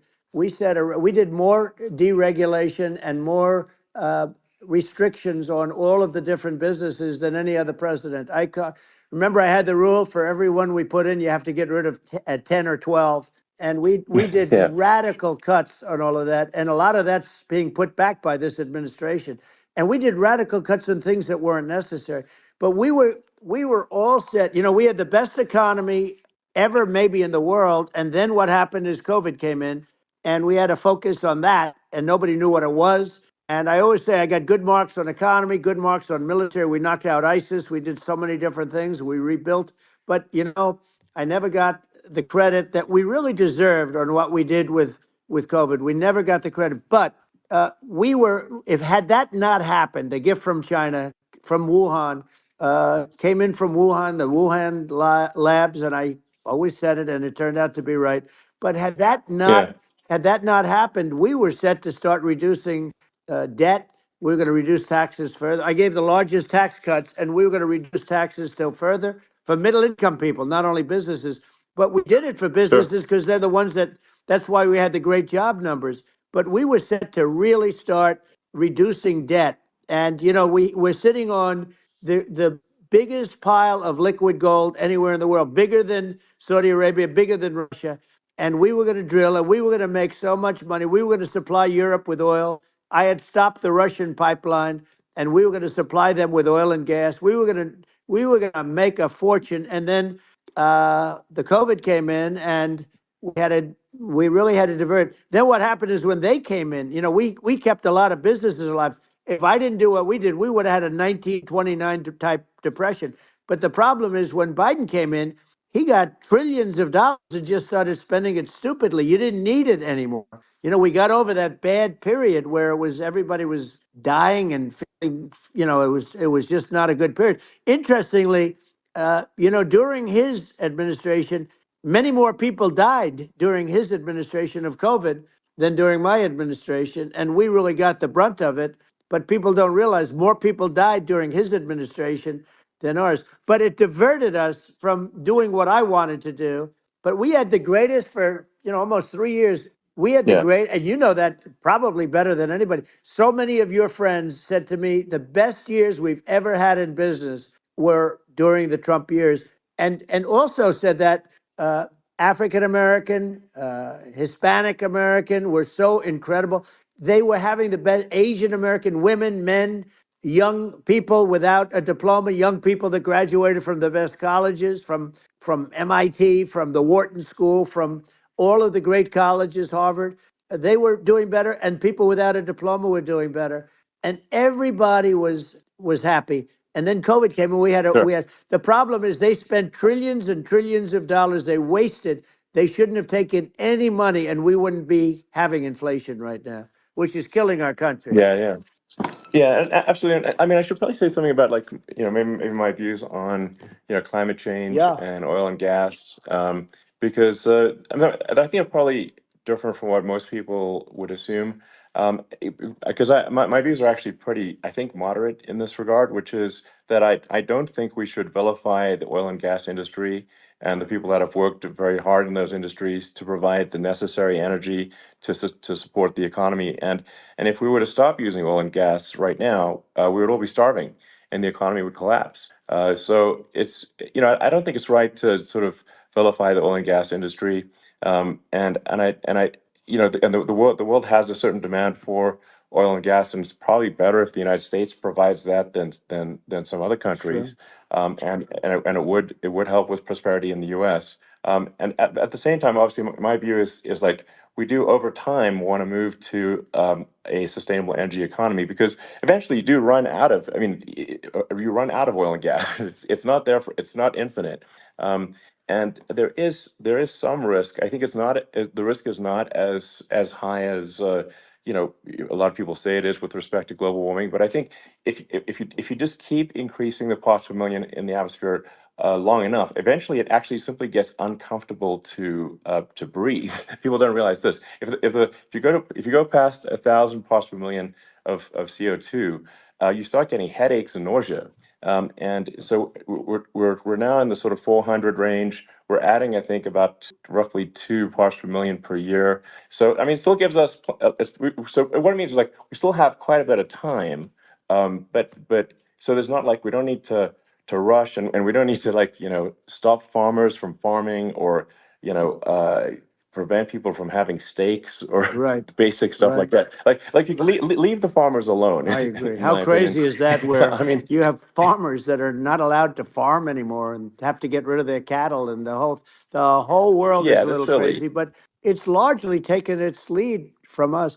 I do say though, I've heard in terms of the fossil fuel, because even to create your electric car and create the electricity needed for the electric car, fossil fuel is what really creates that at the generating plants. And so you sort of can't get away from it at this moment. I mean, someday you might be able to, but I do hear we have anywhere from 100 to 500 years left. Much of it hasn't even been found yet. Yeah, But there are tremendous, like Anwar. I got Anwar in Alaska approved. Ronald Reagan couldn't do it. Nobody could do it. Everybody tried. Nobody could do it. I got it approved. The first thing that Biden did was unimprove to get rid of it. He ended yeah. it. His secretary went in and she ended it. And what a disgrace. That's Anwar. That's bigger, or they think it could be bigger than Saudi Arabia in Alaska. Could be bigger than Saudi Arabia. But they went in and they terminated it. And I'll get it going very quickly, because not only is it big for Alaska, I mean, you talk about economic development, that for the United States, I mean, that is, they say bigger than Saudi Arabia or the same size, and pure, Yeah. really good stuff.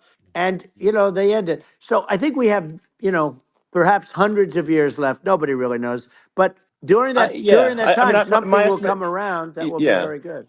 Yeah. Yeah.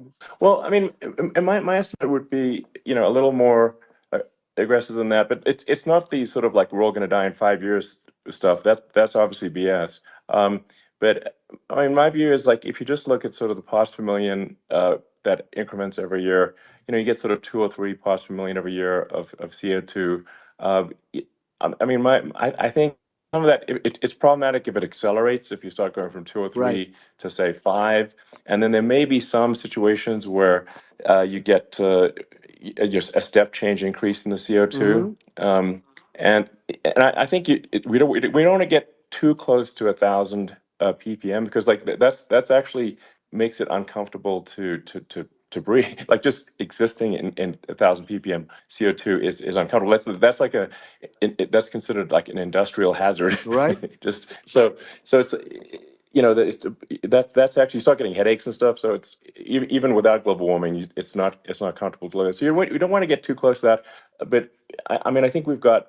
I think we want to just move over, and like, and if I don't know, 50 to 100 years from now, we're I don't know, mostly sustainable. I think that'll probably be okay. So it's not like the house is on fire immediately, but I think it is something we need to move towards. And on on balance, it's probably better to move there faster than slower. But like I said, without vilifying the oil and gas industry, and without causing hardship in the short term, I think this can be done.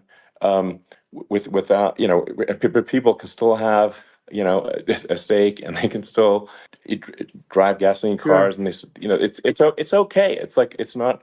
I don't think we should vilify people for it, but I think we should just generally lean in the direction of sustainability.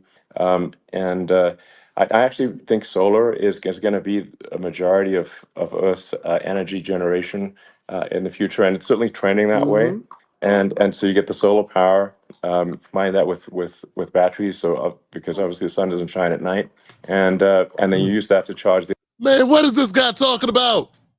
Jesus. Jesus Christ, man.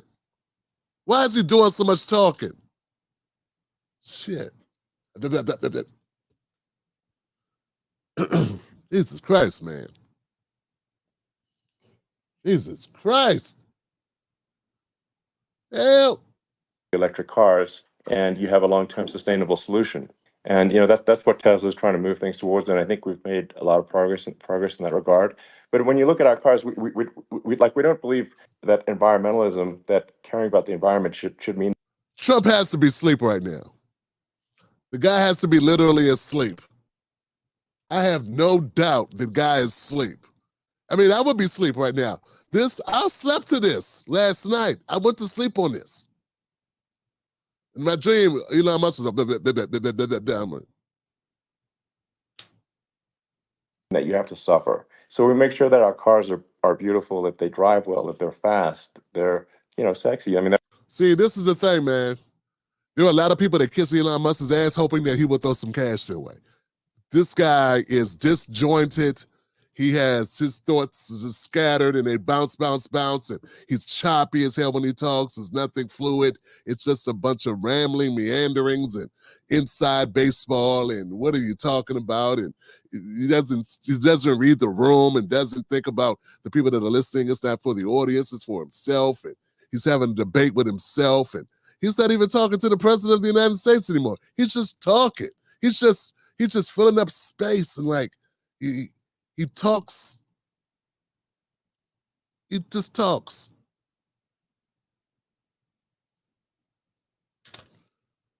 they're cool. In fact, literally, I mean, the sexy joke, Model S, Model 3, Model X, and Y spells out sexy. It's probably the most expensive joke out there. But I don't know. I like cheesy humor. So, but I'm a big fan of like, let's have an inspiring future, and let's work towards a better future, and we can do so without demonizing Right. people. I'm okay. It's very interesting. You use the word global warming, and today they use the word climate change because you have some places that go up, and so they were getting themselves in a little trouble with the word global warming because not every place is warming. Some places are going the opposite direction. But I'm sort of waiting for you to come up with solar panels on the roofs of your cars and on the trunks of the cars, and it just seems like something that at some point you will come up with. I'm sure you'll be the first. But it would seem that a solar panel on the roofs, on flat surfaces, on certain surfaces might be good, Yeah. at least in certain areas of the country where you have the world where you have the sun. But I would think, and I have no idea because that's not my world, but I would think that this would be something that would be interesting. But the one thing that I don't understand is that people talk about global warming or they talk about climate change, but they never talk about nuclear warming. And to me, that's an immediate problem because you have, as I said, 5 countries where you have major nuclear and probably some others are getting there, and that's very dangerous. That's where you need a strong American president because you don't want to have this proliferation. But you have 5 countries and getting more. China is much less than us right now, but they're going to catch us sooner than people think. They're way lower. Russia and us are number 1, and I mean, we're sort of tied. And China is far behind, but they're developing at a level that you're not surprised to hear very fast. They'll end up catching up, maybe even surpassing. But to me, the biggest problem is not climate change. It's not, and everything's a problem, but it's degrees. To me, the big problem is the nuclear power. The power of nuclear is so great. And when I talk about Nuclear power is underrated. It's I'll awesome. prevent World War III. I will, but the truth is that you have to, because this is no longer army tanks going back and forth and shooting at each other. This is a level of destruction and power that nobody's ever seen before. Yeah, and actually, there's the bad side of nuclear, which is a nuclear war, very bad side. But there's also, I think, nuclear electricity generation is Absolutely. underrated. You're right. And it's actually, people have this fear of nuclear electricity generation, but it's actually one of the safest forms of electricity generation. It's just a huge misunderstanding. And if you look at the injuries and deaths, caused. Ladies and gentlemen, this is what rich guys think about. When you're wondering like what's for dinner, and like maybe you're thinking about are you going to be able to get mom and dad home, or you're going to be able to take care of dad's forgetting stuff, or maybe you're thinking about, oh man, we got to go school shopping for the kids and the price of supplies. Regular stuff. Oh man, the car needs tune up and I need tires. And these guys, this is what they think about. Let's put that in perspective. That whole somebody you want to have a beer with thing, I don't know. People used to pick presidents based on if they thought they could have a beer with them, would they be an enjoyable beer? Would they have a good conversation? You know what I'm saying? Would they be able to chop it up? And I don't see much chopping it up with this type of, ah, by, say, I mean, I'm not going to try to pick on coal mining, but just any kind of mining Right. operation. And there's a certain number of injuries and deaths per year. And you compare that to nuclear. Nuclear is actually way better. So it's underrated as an electricity source, and I think it's something that's worth reconsidering. But there's so much regulation that people can't get it done. So that, Maybe they'll have sort to of change the have it, name. The name is just, it's a rough name. There are some areas yeah, it's a rough like when name. you see what happened in, Good bad right, branding. The we'll have to branding's rough. rebrand it. We'll have to give it a good name. We'll name it after you or something. No, No, it has thanks. it has a branding problem. When you see what happened. Trump wants $1 million donations here, Musk. That's the former president of the United States, who's currently running for election and a re-election to be elected again. And yeah, he could use your donations. I mean, I'm sensing a play for money here, Trump. It does have a branding problem. When you see what happened in Japan, where they say you won't be able to go on the land for about 3,000 years. Did you ever see that? And in Russia, where they had the problem, where they, there's a lot of bad things happened, and they have a problem. And they say that in 2,000 years, people will start to occupy the land again. You realize it's pretty bad. No, that's not true. But you're Well, right no, about it. It's amazing. It's actually not that bad. So like after Fukushima happened in Japan, like people were asking me in California, are we worried about like a nuclear cloud coming from Japan? I'm like, no, that's crazy. It's actually, it's not even dangerous in Fukushima. I actually flew there and ate locally grown vegetables on TV to prove it. And I donated a solar water treatment, a solar powered system for a water treatment plant. And Yeah, but you haven't because the been danger feeling is so just well lately, and I'm worried about it. no, but I mean, I'm it's just only kidding. it's fine, It's like Hiroshima and Nagasaki were bombed, but now they're like full cities again. So Right. it's Well, that's really great. not That's something that That's Um, great. so it's not as What? scary as people. What the hell? What did he just say, Johnson? He said, Elon Musk said nuclear fallout isn't that bad.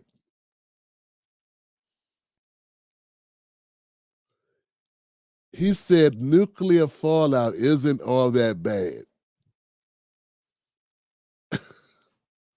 That Hiroshima and Nagasaki are full cities again.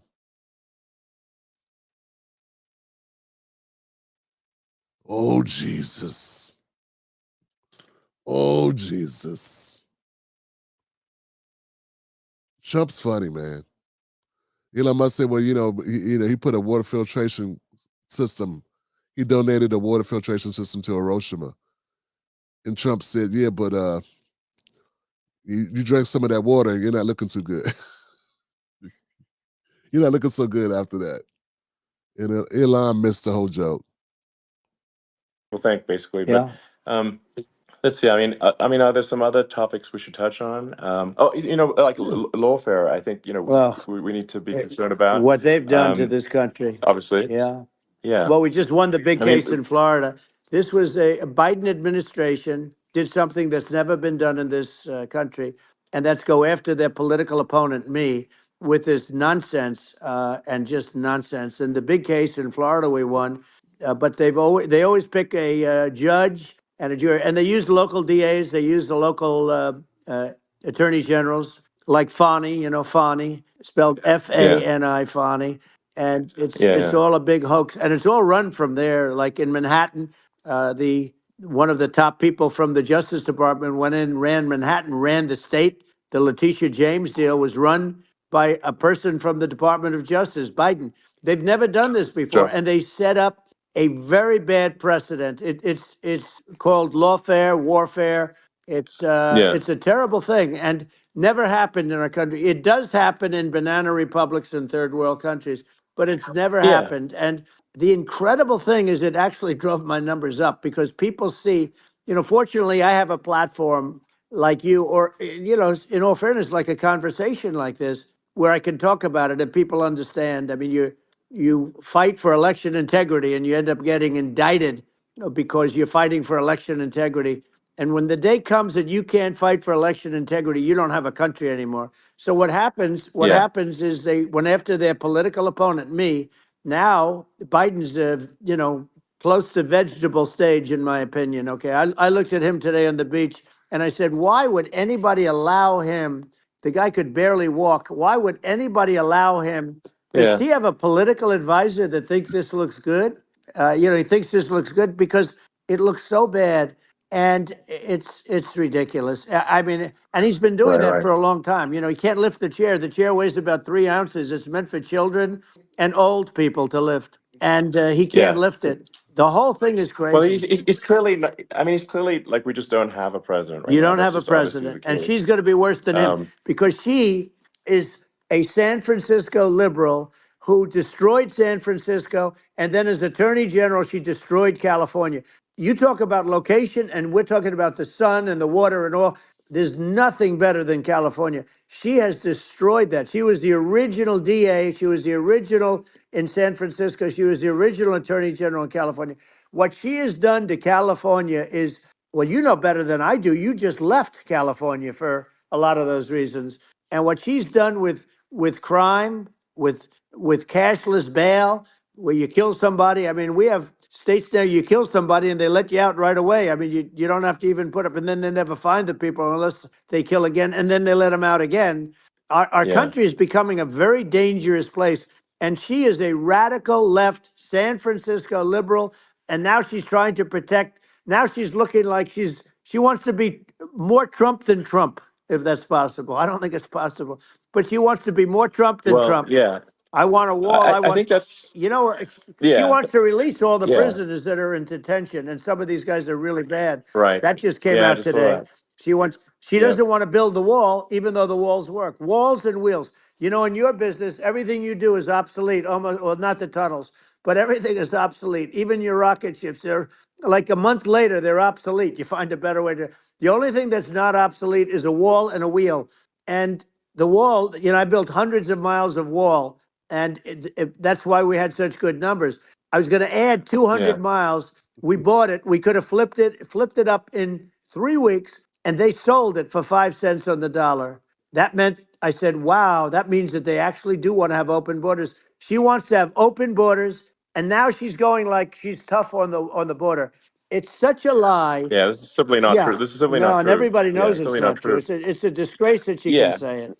No, I mean, obviously, what's happening sort of overnight is they're rewriting history and making Kamala sound like a moderate when in fact she is far left, like far left. Worse than Bernie Sanders. She is considered more liberal by far than Bernie Sanders. She's a radical left lunatic. And if she's going to be our president, very quickly, you're not going to have a country anymore. And she'll go back to all of the things that she believes in. She believes in defunding the police. She believes in no fracking, zero. Now all of a sudden she's saying, no, I really want to see fracking. If they got in, the day she got in, she'll end fracking. And by the way, if people didn't think that, the lunatics that really believe in that, they won't vote for her. Like the Palestinians and Israel. She is so anti-Israel, and she's bad for both. Biden actually did something that was impossible. Both sides hate him. Both sides. That was a hard thing to do. Unification. No. I mean, Netanyahu came to give a talk to a joint Senate and House sitting, and I was there, and Kamala stood him up. What does that say? I think it's highly disrespectful.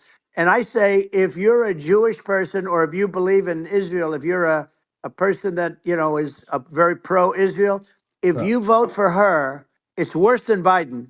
And Biden was bad. Man, it's hilarious, guys. What we have is a situation where Kamala, in Trump's talking points about Kamala being far left, that came from Kamala's record just before she left the Senate.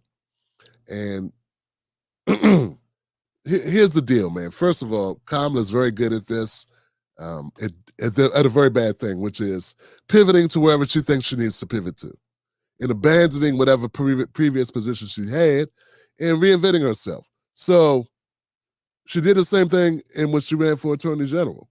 She did the same thing when she became she became tough on crime. She was like, my dad's a Marxist, I'm this lefty person, and then the way to beat the previous special prosecutor was to run to the right, so that's what she did. She ran to the right in order to defeat him. She ran, I'm tough on crime, and this guy, he's too liberal, he's too progressive, and San Francisco needs someone tougher. Needs to lock people up. So that's what she ran on. Okay, so then she gets in there. She was hardline, like she had a couple programs here and there, but most of the record shows that Kamala was a more centrist, moderate Democrat when she was in office. Okay, when she decided to run for president in 2018, 2019, everyone kind of knew it in California, right? That she was just taking the job to get out the job to go do something else. She pivoted again, and she became, now all of a sudden she supported legalizing marijuana and these things that she had previously not supported. But around 2019, that's when she pivoted. So then when she got in the Senate, she was this person, yeah. So that was when she got into the Senate. Okay. So my point is that she's really good at moving. And when she was in the Senate, when she wanted to run for office, she pivoted very hard left. Okay, very hard left, voted left. She voted more progressive than Bernie Sanders. That's true. That's a fact. You can look it up. And now we bring ourselves to today. Well, actually, when things started looking bad for Bernie, she started pivoting away from all those stances. She was Medicare for all. She was defund the police. She was those things, real talk. 4 years ago, that's what she was. But it didn't work out well for her. And Bernie started getting shellacked for it. So then, in real time, she started pivoting away from those positions. Okay, she started pivoting towards the center. And so Trump's not slandering her by saying she was far left. She was. But then when it was time to be far right, or when it was time to be middle, or whatever you want to call it, she was. I don't even know if I could call it far left. Let's just call it liberal. She was liberal. Okay. So now she wants to pivot again to the center in order to get the votes. So anyway, I say all that to say Trump's not lying about that. But also remember, Trump used to be a Democrat until he started running for president. So there's also that. But if you vote for her, you ought to have your head examined. And you see tonight, I mean, as we're doing this, I'm seeing reports coming that they expect an attack tonight or tomorrow from hundreds and maybe thousands of rockets. You know, their Iron Dome, as they call it, as we all call it, but their shield that they built, that can be swamped. We'll use the term that's appropriate, swamped. But they swamp it by shooting enough missiles. You know this better than anybody. By shooting enough missiles, they can't defend themselves. You know, they just obliterate the whole place. And that's what some people think they're looking to do. And we have no leadership. There's no respect for the United States of America with these people. And I'm telling you, she'll be worse than him because she's a believer in being radical left, and he wasn't. I think you're right. I mean, it really it's important for the public that may be listening to this to look at Kamala's track record, before the last month, and say, is that a track record you agree with? And I think if you're an independent moderate, you definitely would not agree with it, because it is her behavior has been far left, and we're seeing just an overnight propaganda attempt to rewrite history and make it sound like Kamala's moderate when she in fact is not moderate. Well, her running mate approved, signed into legislation, tampons in boys' bathrooms. Okay, now that's all I have to hear. Tampons in boys' bathrooms, and that means she believes in that too. I mean, she picked this guy because he was the closest to her. A lot of people thought she'd pick sort of the opposite, but she picked an anti-Israel radical left person. But she is far worse, they say, than Bernie Sanders.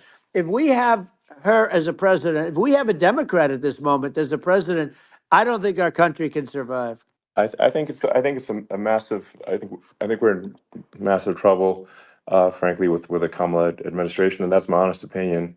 And I think really it's essential that you win for the good of the country for this election. And that's I'm just stating my opinion.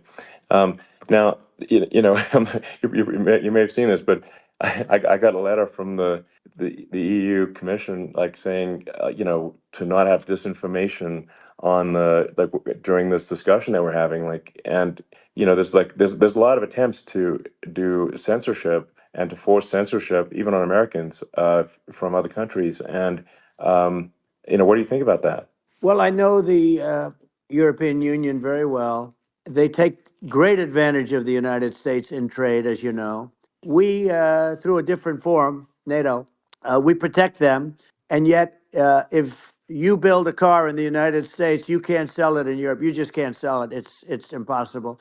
The same thing with our farmers. Our farmers find it very difficult to do business. You know, we have a deficit with them of $250 billion, which people don't know. It sounds so nice, the European Union, but let me tell you, they're not as tough as China, but they're bad. And I let them know it. And that's probably why they notified you. No, they don't treat our country well. We defend them, you know, with Ukraine. So we're in for 250 billion, and they're in for about 71 billion, and they have the same size. It's if you add up the European nations that in terms of an economy, it's about the same size. When you say as us, and they're in, Yeah, and they're in much greater risk. They're right there. We have an ocean separating us from, in this case, the enemy would be Russia. Used to be for the yeah, Soviet Union, but let's assume they're close enough. And what happens is they're in for 70 something million. I think even less than that billion, and we're in for about 250 billion, and it could be a lot higher than that. And I say, why aren't you going to equalize? Why aren't they paying what we're paying?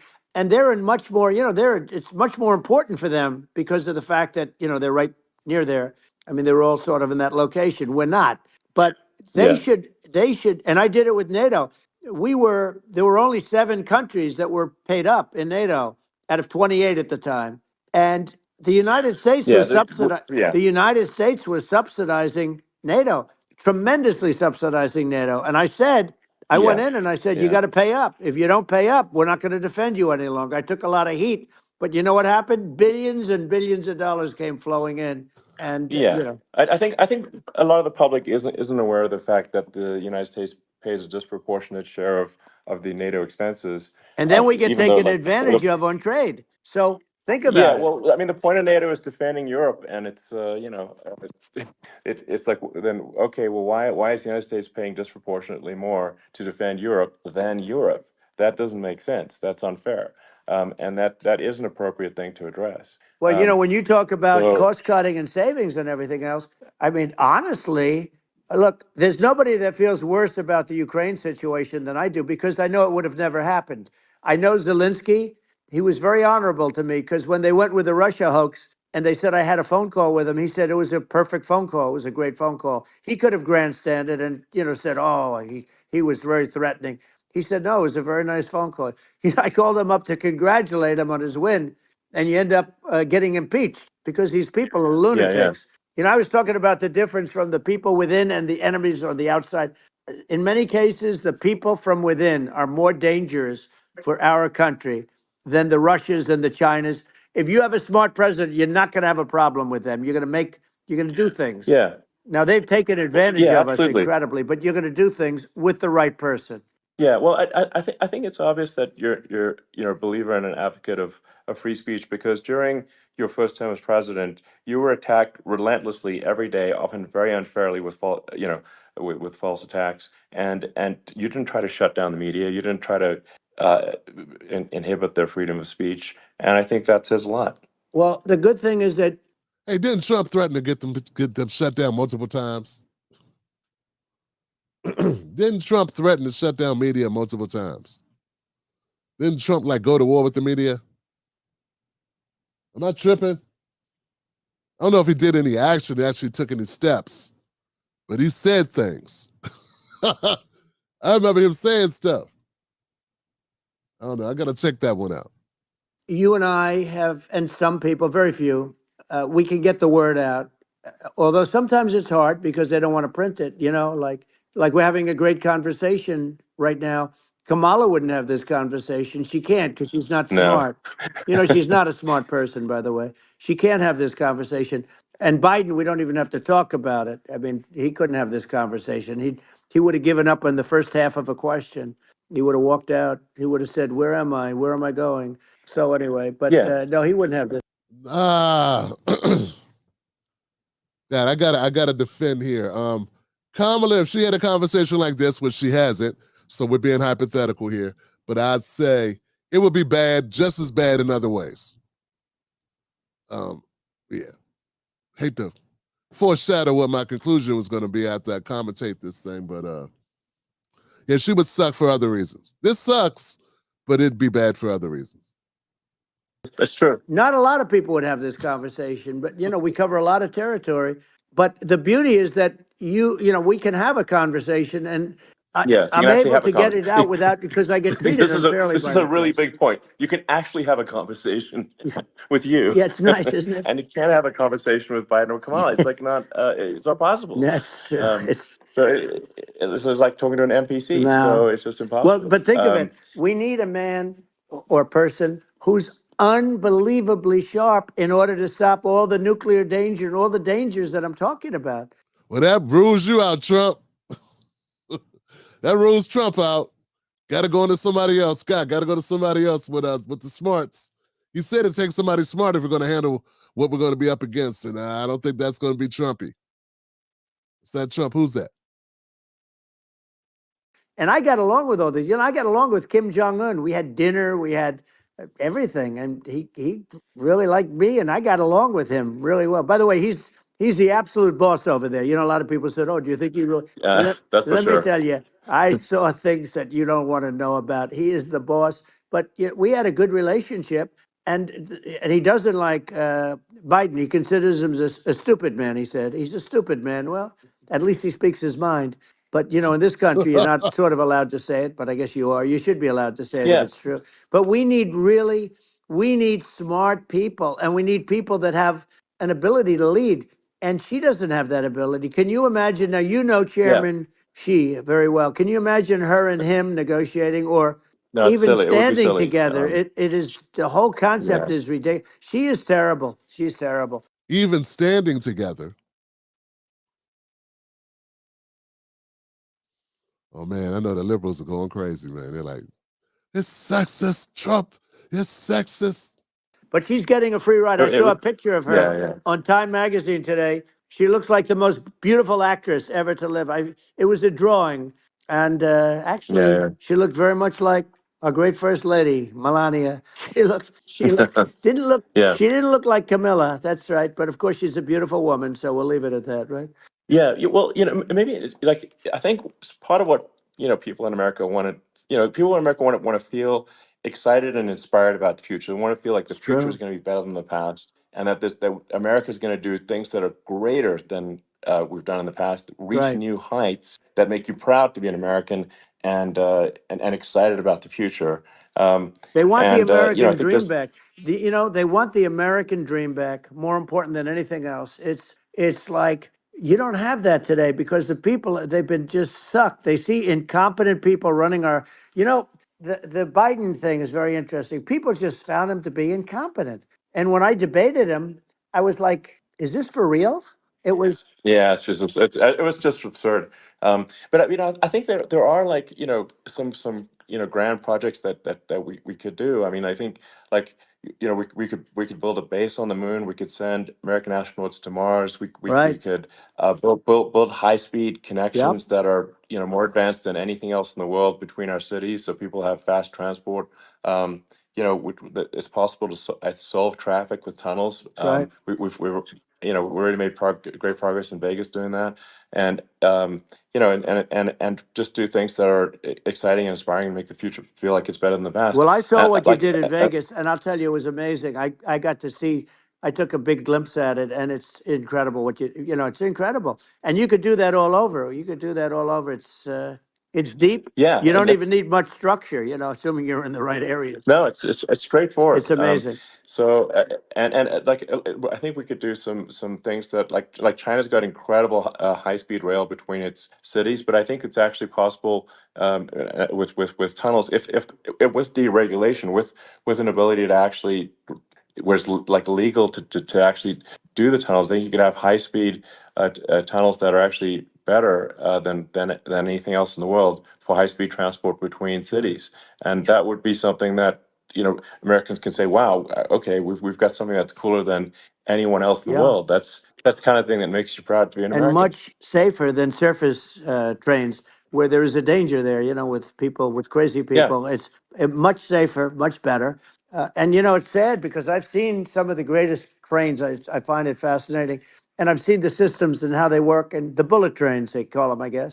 And yeah, they go unbelievably fast, unbelievably comfortable with no problems. And we don't have anything like that in this country, not even close.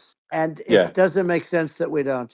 Doesn't make sense. Yeah, and I think also like there's I'm kind of hopping on the excess regulation, but I think something that that I think people can generally understand is that what happens with laws and regulations is that there's more and more of them every year, and unless there's a process to clean them up, eventually everything becomes You're right. illegal, and that actually it slows down the development of new technologies. I mean, if you take the sort of like I think there's room for some reform at the FDA Yeah. for Yeah. improving the speed with which we approve drugs that could help save lives and improve people's Yeah. lives. And I worked very hard and on that. that, We got that down yeah, to the lowest number ever, and we got therapeutics approved in the FDA that people can't even believe the speed. But I took them on. I don't think they like me too much, but I got things approved in the FDA at numbers that they wouldn't believe. And it's a very bureaucratic group. Actually, it's a fine group of people in many cases. I got to know a lot of them, but I was pushing them really hard for Regeneron, for so many different things that were really pretty amazing. But the FDA takes too long. It's 12 years to get a product approved. I got it down to 4, and I yeah. got some things done very quickly. But it's really something that is going to have to be worked on because it takes too long. Just takes too long. Yeah, it just takes too long, and it's you end up in the same with the approval, but it's just it takes years instead of something that I think could potentially take Yeah. months, that improves people's lives. I Yeah. think I just wanted to sort of hop on this point that like there has to be an active process for reducing rules and regulations because otherwise they just keep building up every year and Yep. you get like hardening of the arteries and eventually everything's illegal or takes forever, and then we just ossify as a society. We can't make any Yeah. progress, and that's it's a really big Well, deal. Elon, just So getting back to the FDA for 1 second, I got something done called Right to Try. This is where you can go in and if you're terminally ill, you can use a space age, medicine or whatever it may be. We have the best doctors, the best labs in the world. We really do. And but people would go to other countries because you couldn't use the product, even if they thought it worked, because it's going through the FDA. I got it approved yeah, where you can yeah, you basically you look, nobody wanted, the doctors didn't want it because of the liability, the country didn't want it, our country, because they didn't want to get sued. These are people terminally ill. The insurance companies didn't want it, and the pharmaceutical companies, nobody wanted it. I got everybody into a room, and we came up with an agreement that you won't get sued. And also, they didn't want it on their record. If somebody's terminally ill and they die after taking a drug, they didn't want that on their record. So we set a separate list. If somebody was, so it wouldn't count as a negative. yeah, Okay. And as you know, we got it yeah, done. We have saved Right to Try. They've been trying to get this done for 58 yeah, years. And it sounds simple, but it wasn't because, the insurance companies, nobody wanted it, but we got it done. sure, Somebody signs, you sign a document that you're not going to sue the insurance companies, the country, you're not going to sue anybody. And we got it done. And we're saving tens of thousands of lives. Right to Try. Hopefully you never need it. But if you yeah, do, you don't have to travel to Asia. People, right, if they had money, they go to yeah, Asia, they go sure. to Europe. If they don't have money, they go home and die. That's what happened. They'd go home and Yeah. die. Well, I mean, and actually, to give Europe some props here, it's like if a drug is approved in Europe, which has a crazy amount of regulations, it should obviously be approved in the U.S. Yeah. I mean, they get more regulations than we do. So why would a drug be approved in Europe and not in the U.S.? That's crazy. Well, we did it. We did Um, something that really, they've been trying to do it for 50 years and they just couldn't get it done. And I got it done. And it's really something. But you're right. Some people go to Europe because a drug isn't approved here, but it's approved in Europe. And it's a drug that, generally speaking, would yeah, work. It's pretty crazy. You're absolutely. right. And I think so long as people are properly informed of the pros and cons, and like these are the risks, these are this is the risk, and like you make your own decision. Yeah. That makes sense. Well, I think just, So in sort of closing up, and by the way, I'm looking at the numbers. You got a lot of people listening. I hope you don't get yeah, nervous because you got a lot of people listening to you right now, like 60 million or something.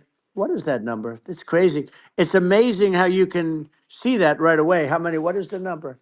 Wow. What is it? well, Wow. I think in Wow, terms of people that's a big, that that's bigger than you said. You said 25 and you're much more than double that number, 25 million. I think you're going to be 60 or 70. And I guess over a period of time, hey, I congratulate you. Do I get paid for this or not? well, I think actually in terms of the number of people that will hear this conversation over the next few days to Right. weeks, it's going to be hundreds of That's what they millions. say. Yeah, that's good. Well, look, it's an Yeah. honor. Yeah, I just asked this, are you better off now or were you better off when I was president? Nobody's better off now. People, we put out polls on that and nobody's better off now. Inflation has killed it. And they also feel very unsafe. You look at what's going on with a lot of different things. You look at the riots we had at the Yeah. colleges over, I mean, it's ridiculous, but Right. all of the riots, they just feel unsafe. And now they really feel unsafe because you have a new form of crime. It's called migrant crime. I call it Biden Well, migrant yeah. crime. Maybe I'll call it Well, Kamala I, migrant crime. But I mean, with all these things, I always try to get to the ground truth by just asking people. And my mom lives in New York, and I was like, Mom, do you know have any of your friends been attacked or assaulted? And she said, yeah, three of her friends in three separate crazy. incidents were assaulted just in recent months, just walking around the streets of New York. And I said, well, did what happened to the people that assaulted them? Oh, nothing. They got away. Like, and they just They know that always get away. nothing's going to. And they don't even they don't even bother reporting it because there's not they know that they're not going to people are not going to get prosecuted. They just let violent criminals out in New York The only one with that gets zero bail. prosecuted is Donald Trump. They don't get, they prosecute Trump. Yeah, I mean it's just obviously messed Oh, up it's terrible. if violent criminals are being getting off scot Yep. free, and meanwhile the New York spending massive resources prosecuting you, and it's like what's this and I think the sort of sensible public looks at this and says, what the heck's going on here? This is obviously abuse of the legal system. Um, the legal system is supposed to be protecting the That's right. public from violent criminals, and it should be obviously allowing the public to make their own decision about who should be president, as opposed to some legal case. Once they start this precedent, because this can go on with the next one. I mean, this is a very bad precedent what they're doing in terms of, going after their political opponent. And that's all it is. It's going after their political opponent. Yeah, And then you get a judge who's, a strong Democrat. And I'm being nice when I say that, in many cases, crooked as hell. But you get a judge and you go into an area where a Republican gets 3 or 4% of the vote. And, you'll have a jury pool yeah, with people that hate Republicans or hate. It could sure, also be the other way, though, of course, because it could start the other way in areas where they hate exactly. Democrats. And you get into a Yep, Pandora's box. It's a very dangerous thing for this country and a very dangerous thing even for the state. New York City is yep, losing, New York absolutely. City and state lose a lot of business over what they did to me because these people say, we don't want that to happen to us. That's no justice system. You have an unfair system of Yes. justice, and it's costing New York State a tremendous amount of money. People are leaving and companies are leaving and they won't come back. So, all of that stuff is important. But the economy now is the big thing, and we can turn that economy up so fast and people are going to be back again. We're going to get rid of Yeah, inflation. I think there's a lot of Right. opportunity. Absolutely. Absolutely. So And I just I want to think I I want to think congratulate you. You've done an amazing job. You have definitely got a fertile mind. We can talk. You and I can talk about well, rockets see, and it's kind of you to say thank you. well tunnels. We can talk about tunnels and rockets and electric cars. So many things. And now you're into the AI, and that's going to be another beauty. I'll say. So Yeah. it's an amazing thing you've done, Elon. It's an amazing thing, and I Well, congratulate you.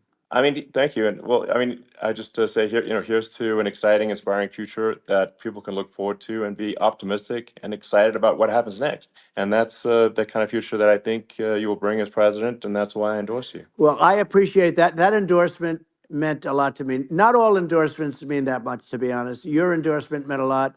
And, you know, we have a phrase, make America great again. It's pretty simple, but it really says that we want to make America great again. And we can do it. We can do it now. But if we were going to suffer another 4 years like we suffered for the last 4 years, I'm not sure the country can ever come back. That's how bad it is. It's so bad. We have to do a lot I of think that's a things. very real Yeah, risk. it's a big That's a risk. very real risk. Yeah. And it's, I'd just like to note to people listening, like I've not been very political before, and if you look at my record, I've actually been. I'm not like some they try to paint me as like a far right guy, which is absurd because I'm like making electric vehicles and solar and batteries, helping with the environment, and and I actually I supported Obama. I stood in line for 6 hours to shake Obama's hand when he was running for president, and so it's not like I'm like some sort of dyed-in-the-wool long-term Republican. I'd call myself, historically a moderate Democrat, but now I feel like we're really at a critical juncture for the country, and I think a lot of people thought the Biden administration would be a moderate administration, but it's not, and obviously we're just going to see an even further left. Administration with Kamala. That's my honest opinion. I mean, her dad is literally. I mean, she was brought up as an actual. Her dad is a Marxist economist. You can Google it. I mean, it's not a. We're not making this up. That's how she was brought up. So, and we want to have a future that is prosperous. And I think we're just at this critical juncture. And I think this is a case of the America is kind of at a fork in the road, and It's true. and I think it will take if the path to, like you are the path to prosperity, and I think Kamala is the opposite.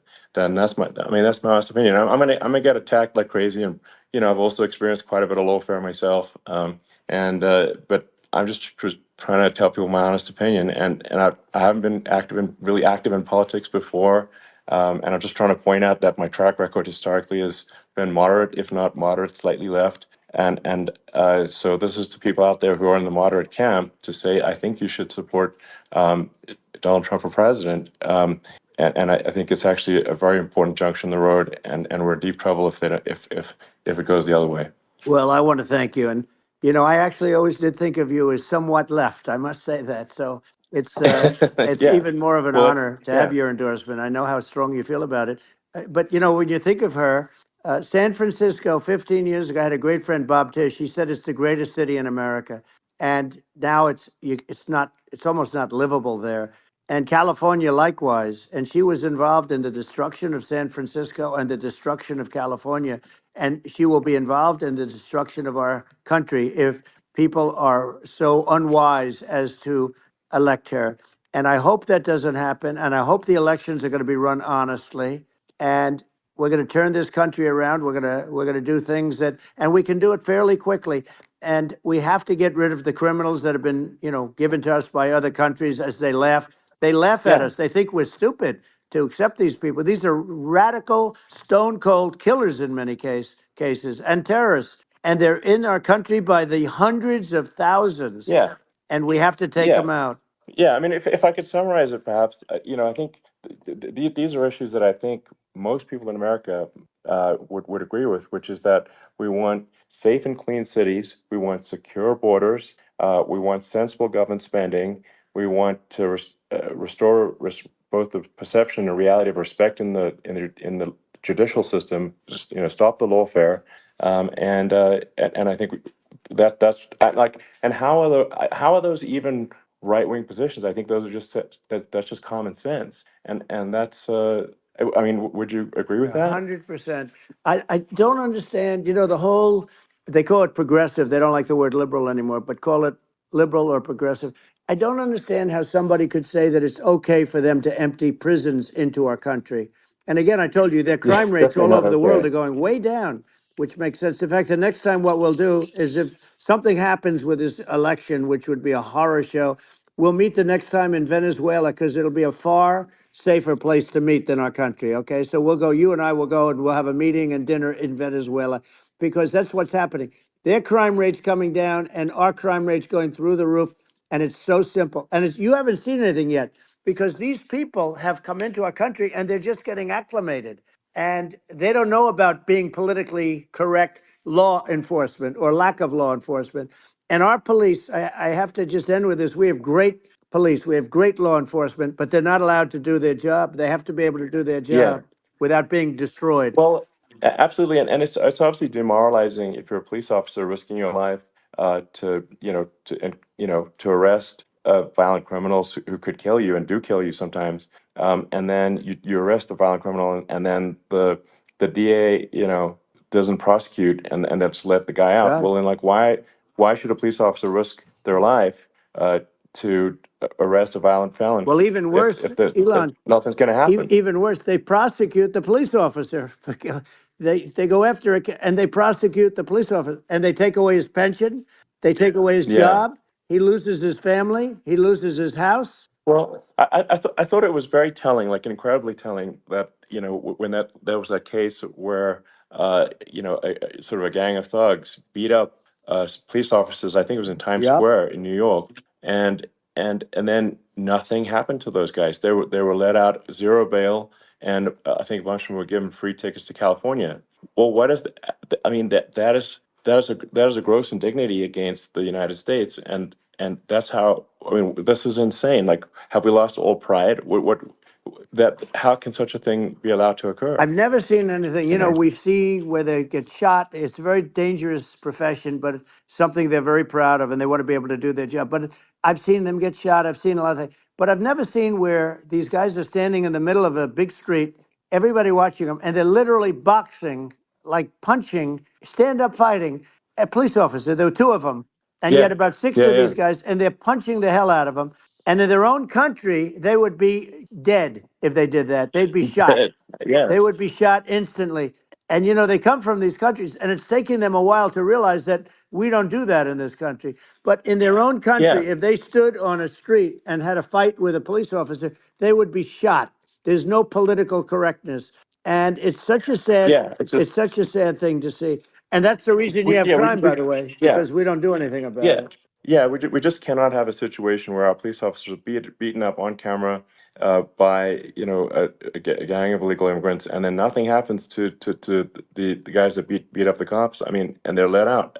This is Well, we're going to unacceptable. change it, Um, and we're going to get them out of the country. When I first got involved, they said you couldn't get them back to these countries. You couldn't take them back. In the case of Guatemala, Honduras, El Salvador, some others, you couldn't get them back. And I said, really? Oh, you can't get them back because under Obama, he couldn't get them back. They'd fly them in, and they'd put planes on the runways in these countries, so you couldn't land the plane. They'd bring them back. And the generals told me, sir, we can't bring them back. The countries won't accept MS-13 gang members. They won't accept them.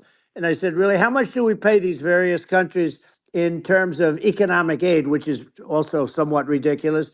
And the answer was $750 million. I said, good. Tell them they're in default. They're delinquent. We're not paying them anymore because they won't accept yeah, it. it's And you know what happened? They all called me, yeah, every one yeah, of them. They said, we would be honored to take them back, sir. We would be honored.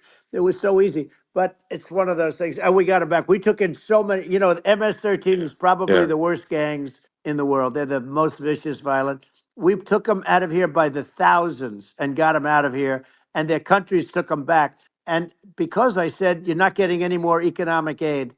And once I said that, they were nice. They wouldn't take them back for yeah, Obama. They yeah. wouldn't take them back for anybody. And now we have a problem because we have this guy, and they don't take him back anymore with Biden because they don't respect him. Yeah, yeah. It's just gotta be done. We just can't have whether they're citizens or not citizens. We can't have because they won't prosecute citizens either. Not just illegals. So that if you can't have violent repeat violent offenders that are not that don't get That's incarcerated right. because they will obviously by definition continue to hurt people. And I think where part of this comes from is that there's I do sort of consider myself liberal in some ways. I mean, it's just that you want to have empathy for Right. people. Obviously, you want to have empathy for people. I totally agree with that. You want to have empathy, but you also have to have empathy for the victims of the criminals. And if you just have empathy for the criminals, it's actually shallow empathy. It's not real. You're not thinking. You have one layer deep empathy. You got to say, like, what if you don't incarcerate this person? Who are they going to uh, hurt? Who are they might kill someone, they might rape someone.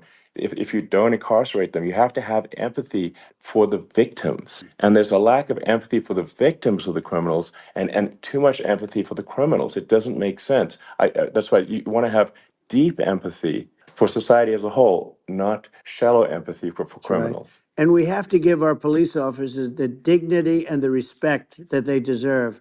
And we have to let them do their job.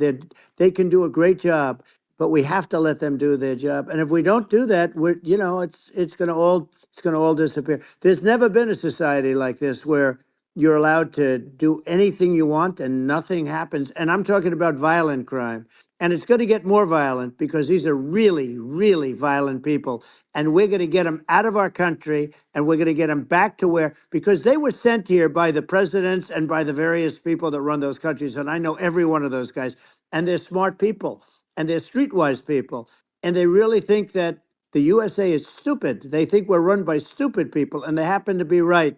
But when I was there, we had no problem. We got them out. We took out thousands of MS-13 gang members. We brought them back. And now, again, it's the same old story. We don't do it.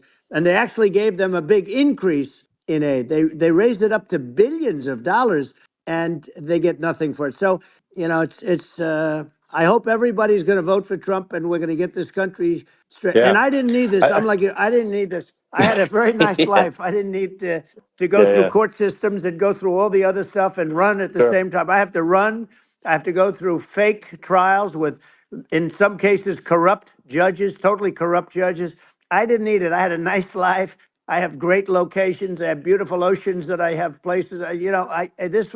But I felt it was important. And if I had to do it over again, you probably think I'm crazy for doing it, actually. But if I had to do it over again, I would have done it over again, because this is so much more important than me or my life. We're going to save this country. This country is going down. And these people are bad people that we're running against, and they're liars. They make statements. They do things that are so bad. They say they're going to make a strong border. They say they've been great on the border, and they've been the worst in history. They say they're Yeah, going to it's stop horrible. Like crime, the and facts speak for themselves. The it's so facts incredible. speak for themselves. Like it's gotten to the point where people just don't even bother reporting crime in a lot of That's cities right. because they know nothing is going to happen. That's what I hear anecdotally from people all the time. So it's just my values. I'm just saying to people out there, like the things I think are important for the future is like we've got to have safe cities, we've got to have secure borders, we've got to have sensible spending, and we've got to have deregulation, and Right. so we can have a prosperous future. And then we want to have some exciting, sort of moonshot projects that people can get fired up about. And that's the future I'm looking for. And I'm pro environment, but I'm not against. I'm not like I don't think we should vilify the oil and gas industry because they're keeping civilization going right now. And but I do think we want to move a reasonable speed towards a sustainable energy economy. Those are my values, and I think and so I mean that's why I'm supporting you for president. Well, I So appreciate it. We're going to give incentive to companies to come into our country, not to leave our country. We're going to be giving tremendous incentives. We want companies to build here, not to build in other locations. And we want to create jobs. And again, it's about the American dream. You don't hear about the American dream anymore, Elon. You don't hear. You're the American dream in the truest sense, but you don't hear about the American dream anymore. And you're going to hear about it. People, they need that incentive to go out yeah, and do it. And they're going to love their lives. I mean, they're going to look forward to getting up in the morning and going to a job that they love, not a job that they can't stand, or not any job at all where they have no money, where they yeah, literally have no money. And then they end up with violence and lots of other problems. No, we're yeah. going to do some great things. And I learned a lot in the first. We had a great economy and all of that. We rebuilt the military. We did so much, but I also learned the best people. I learned the good people, the smart people, the dumb people, the people that can do things. The people, you learn. When I first came in, I tell people I was in Washington D.C. only 17 times, according to the fake news media. I was in 17 times. I never stayed over. And you don't know people. You rely on other people to give you names, and then you realize the people you relied on weren't so good. Now, we had great people, but we also had some where I wouldn't have, used them had I known. Now I know everybody, and I think we're going to really turn things around fast. We have no choice, otherwise we're not going to have a country. And I really appreciate this. Has been, to me, it's been a lot of fun being with you. You're an amazing guy. You've done an incredible job and a great inspiration to people.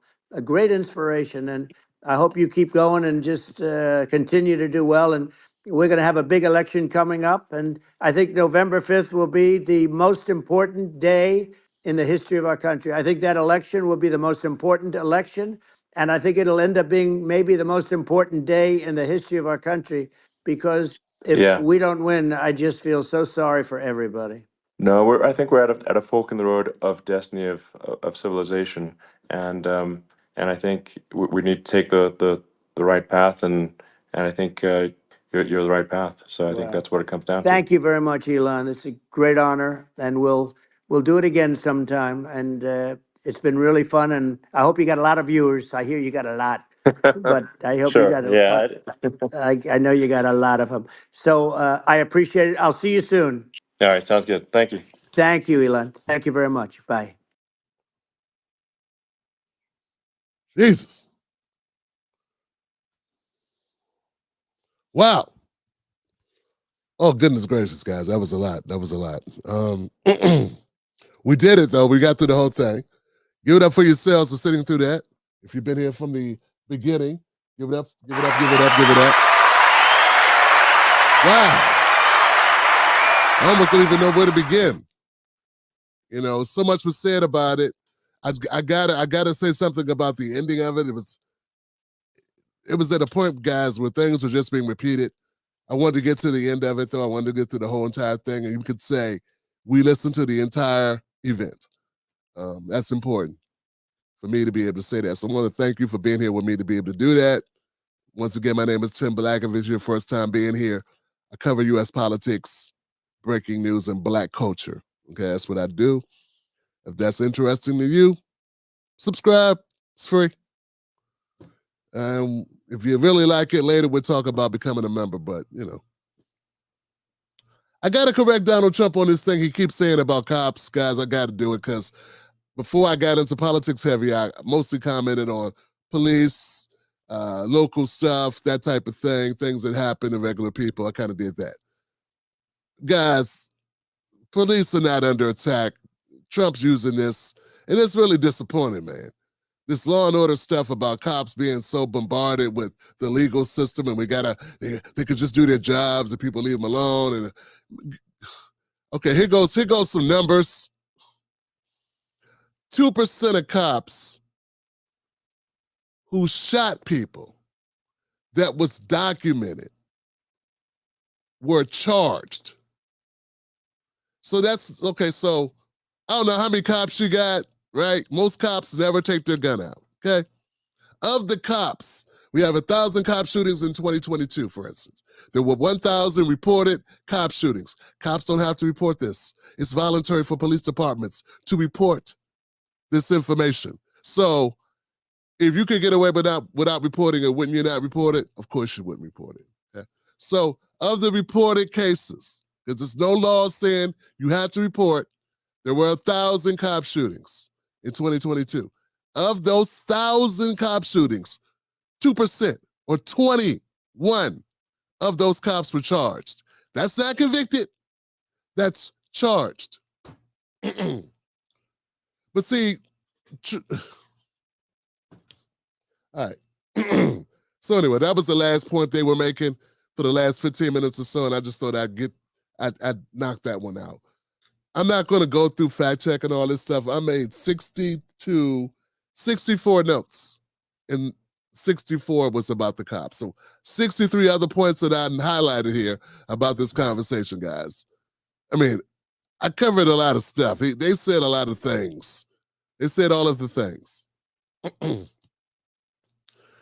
Can I just say, first of all, guys, that I went into this thinking, okay, this is great. This is historic that a president sits down and talks for 2 hours. Like, wow, that's amazing. But it kind of was just self-serving, a lot of it. There were parts that were good, interesting. Most of it was redundant, though. I mean, it felt redundant. And then Elon talked too much. And I think Trump probably needed Elon to talk a little bit. You know what I'm saying? As I thought about it, I'm like, maybe Elon wants to carry some of the weight of the interview, okay, and give Trump an opportunity, not to make up stuff. Not to have to make up so much stuff, I mean, because he's got to keep talking. It's not that easy to just keep talking without having topics, whatever. So Trump got off his talking points, which he's going to get off his talking points. He's got to do that. Beyond the talking points, there were parts that I thought were very interesting. I still think at the end of the day, this was a win for Trump because people are talking about Trump. And for the beginning of it, for the first 20 minutes to be mostly about Trump being shot, whether you believe he was shot or not, for that to be the conversation, and for millions of people that witnessed this and had this conversation, yeah, that's a win for Trump. It just is. You ain't got to like him to admit he got to win. Okay, you ain't got to hate him to admit you got to win. It's just what it is. You don't have to love him either. It's just numbers are numbers. If millions of people heard you talking to people, that would be a win. If I could get in front of a million people, millions of people, that's a win for me. I'm in the business. I'm in the media business. I can get in front of millions of people.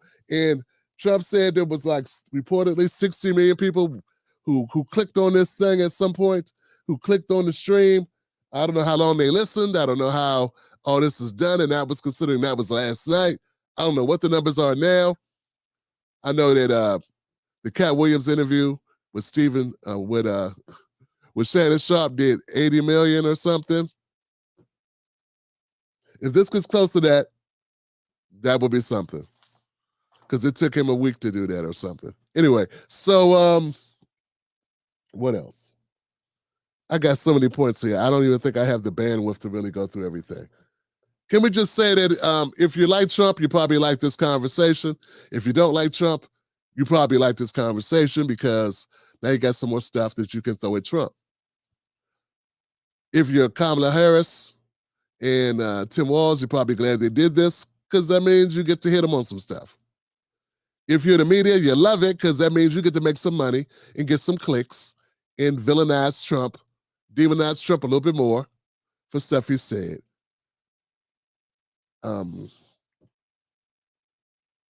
God, there were things he said that weren't true.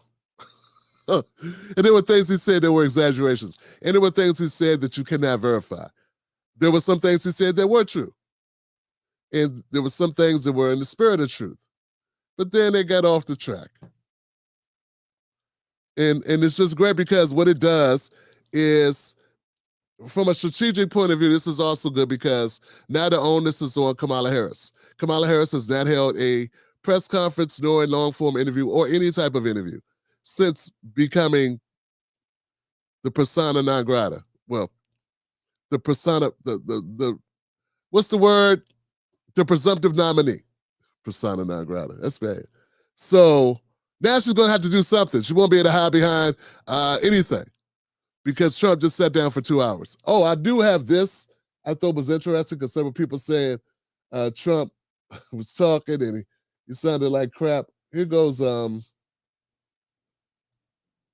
we could just record that conversation and post it would have been excellent. And I hope we can have something like that today. Well, I think we will. I'm pretty sure we will. And congratulations, because I see you broke every record in the book with so many millions of people. And it's an honor. We view that as an honor.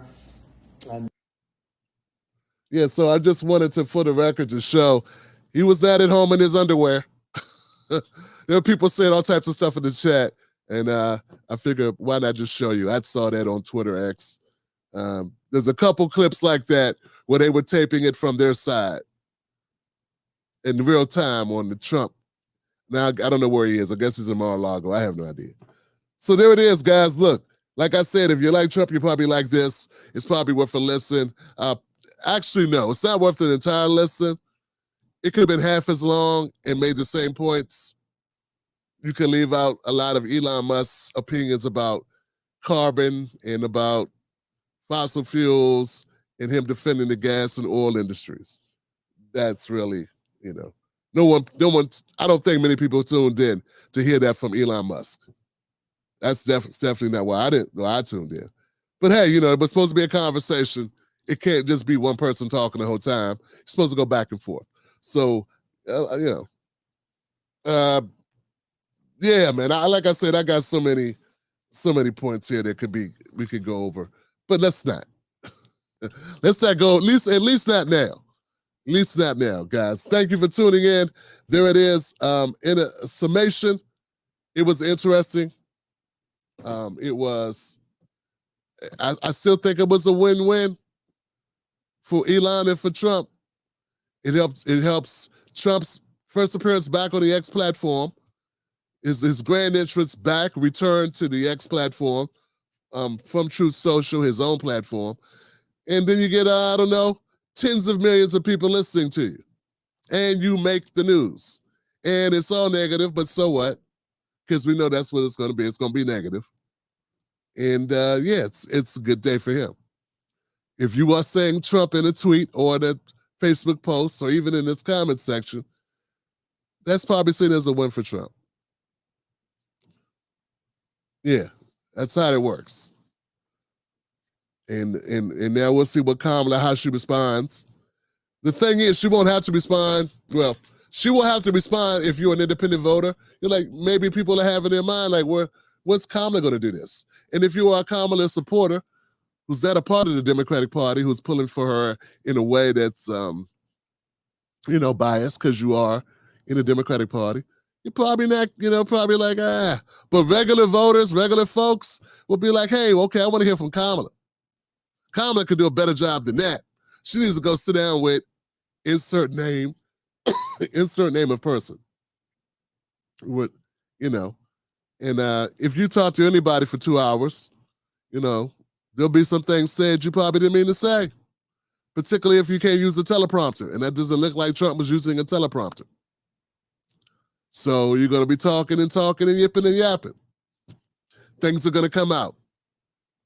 And some things are going to be said. And what's going to be evident, whether you're Kamala Harris or Donald Trump, is that you do live in a bubble. That's going to be evident. Just like it would be evident if I was talking, if you're a working class person, and you and I were having a conversation, what would be evident in our conversation, that we are working class people. It would be evident that we come from working class backgrounds. Same thing with them. It's going to be evident that they don't. You know what I'm saying?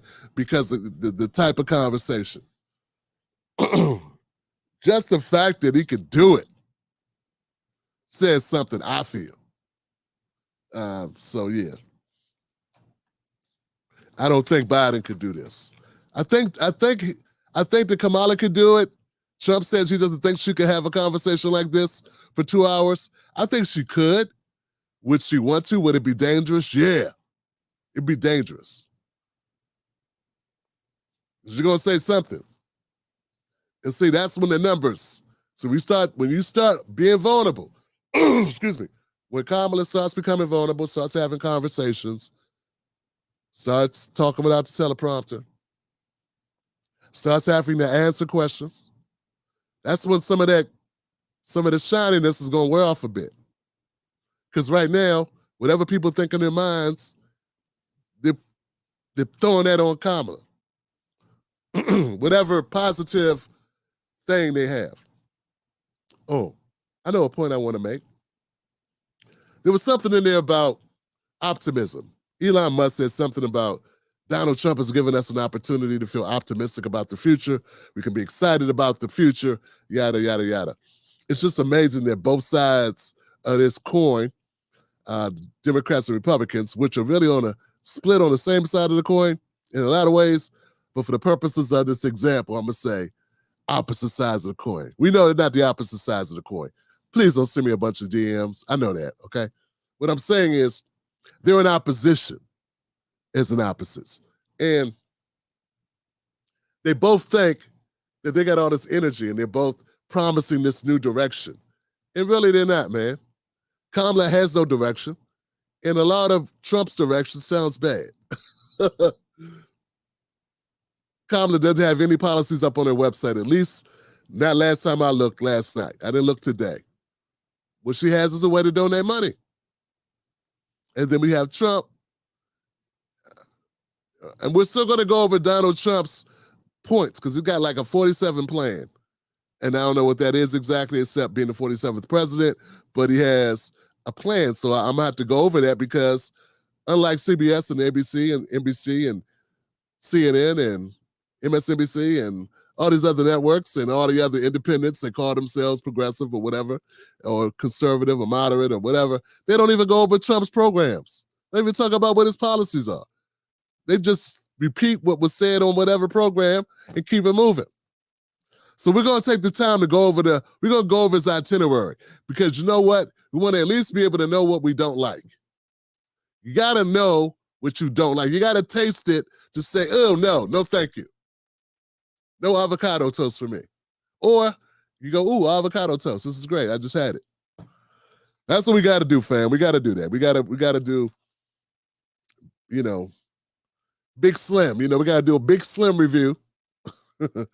If you know what I'm talking about on TikTok, got to be a big Slim review. And yeah, so that's all I got, guys. That's enough. That's enough, I think. I got to take a little break, get some more coffee, get some more work done. Shout out to my people in the comment section. I did have one person who thought it was nice to support the show. Megan, thank you, Megan. I appreciate you. Appreciate you, Megan. Give it up for that. And my Tim Black Wolfpack, other members of the show who came to show up. Hit a like on your way out. Let this algorithm know that we had a good stream and that Tim Black did not muddy the waters. Thank you, Buck Booley, for taking time out to do this, man.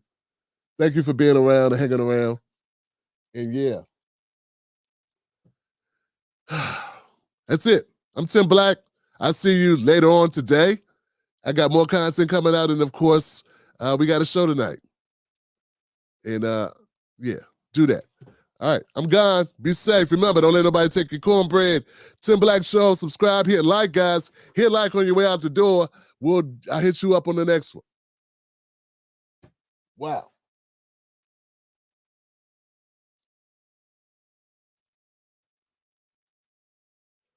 Thank you. Thank you. Yes, it is. Yeah. Yeah, he says I'm shucking and jiving. Well, you know what, brother? I feel you, man. I feel you. Bye, brother. Bye, brother. Yeah, happy birthday to me. People that want to make their names on the internet and want to become commentators should just put out content. It's not hard to put out content and be the thing that you want to be. Provide that to the world. Provide something. I have respect for people that are commentators who put the work in, who do content, who do a show or a podcast, and they put themselves out in front of the world and they talk about it. And those people can diss. Yeah, they can diss and they can have, critiques. But if you don't do that, if you're not putting yourself out there, if you're not covering content, if you're not putting out a show, if you ain't working your ass off, yeah, you can have an opinion. I don't gotta respect it as much, because you're not doing this. To comment on content, to put yourself out, to interview people, to cover topics, to share your likeness, to stand up a show, that takes guts. What does not take guts is to do nothing and then shame other people in the comment section. Happy birthday to me. I love you guys.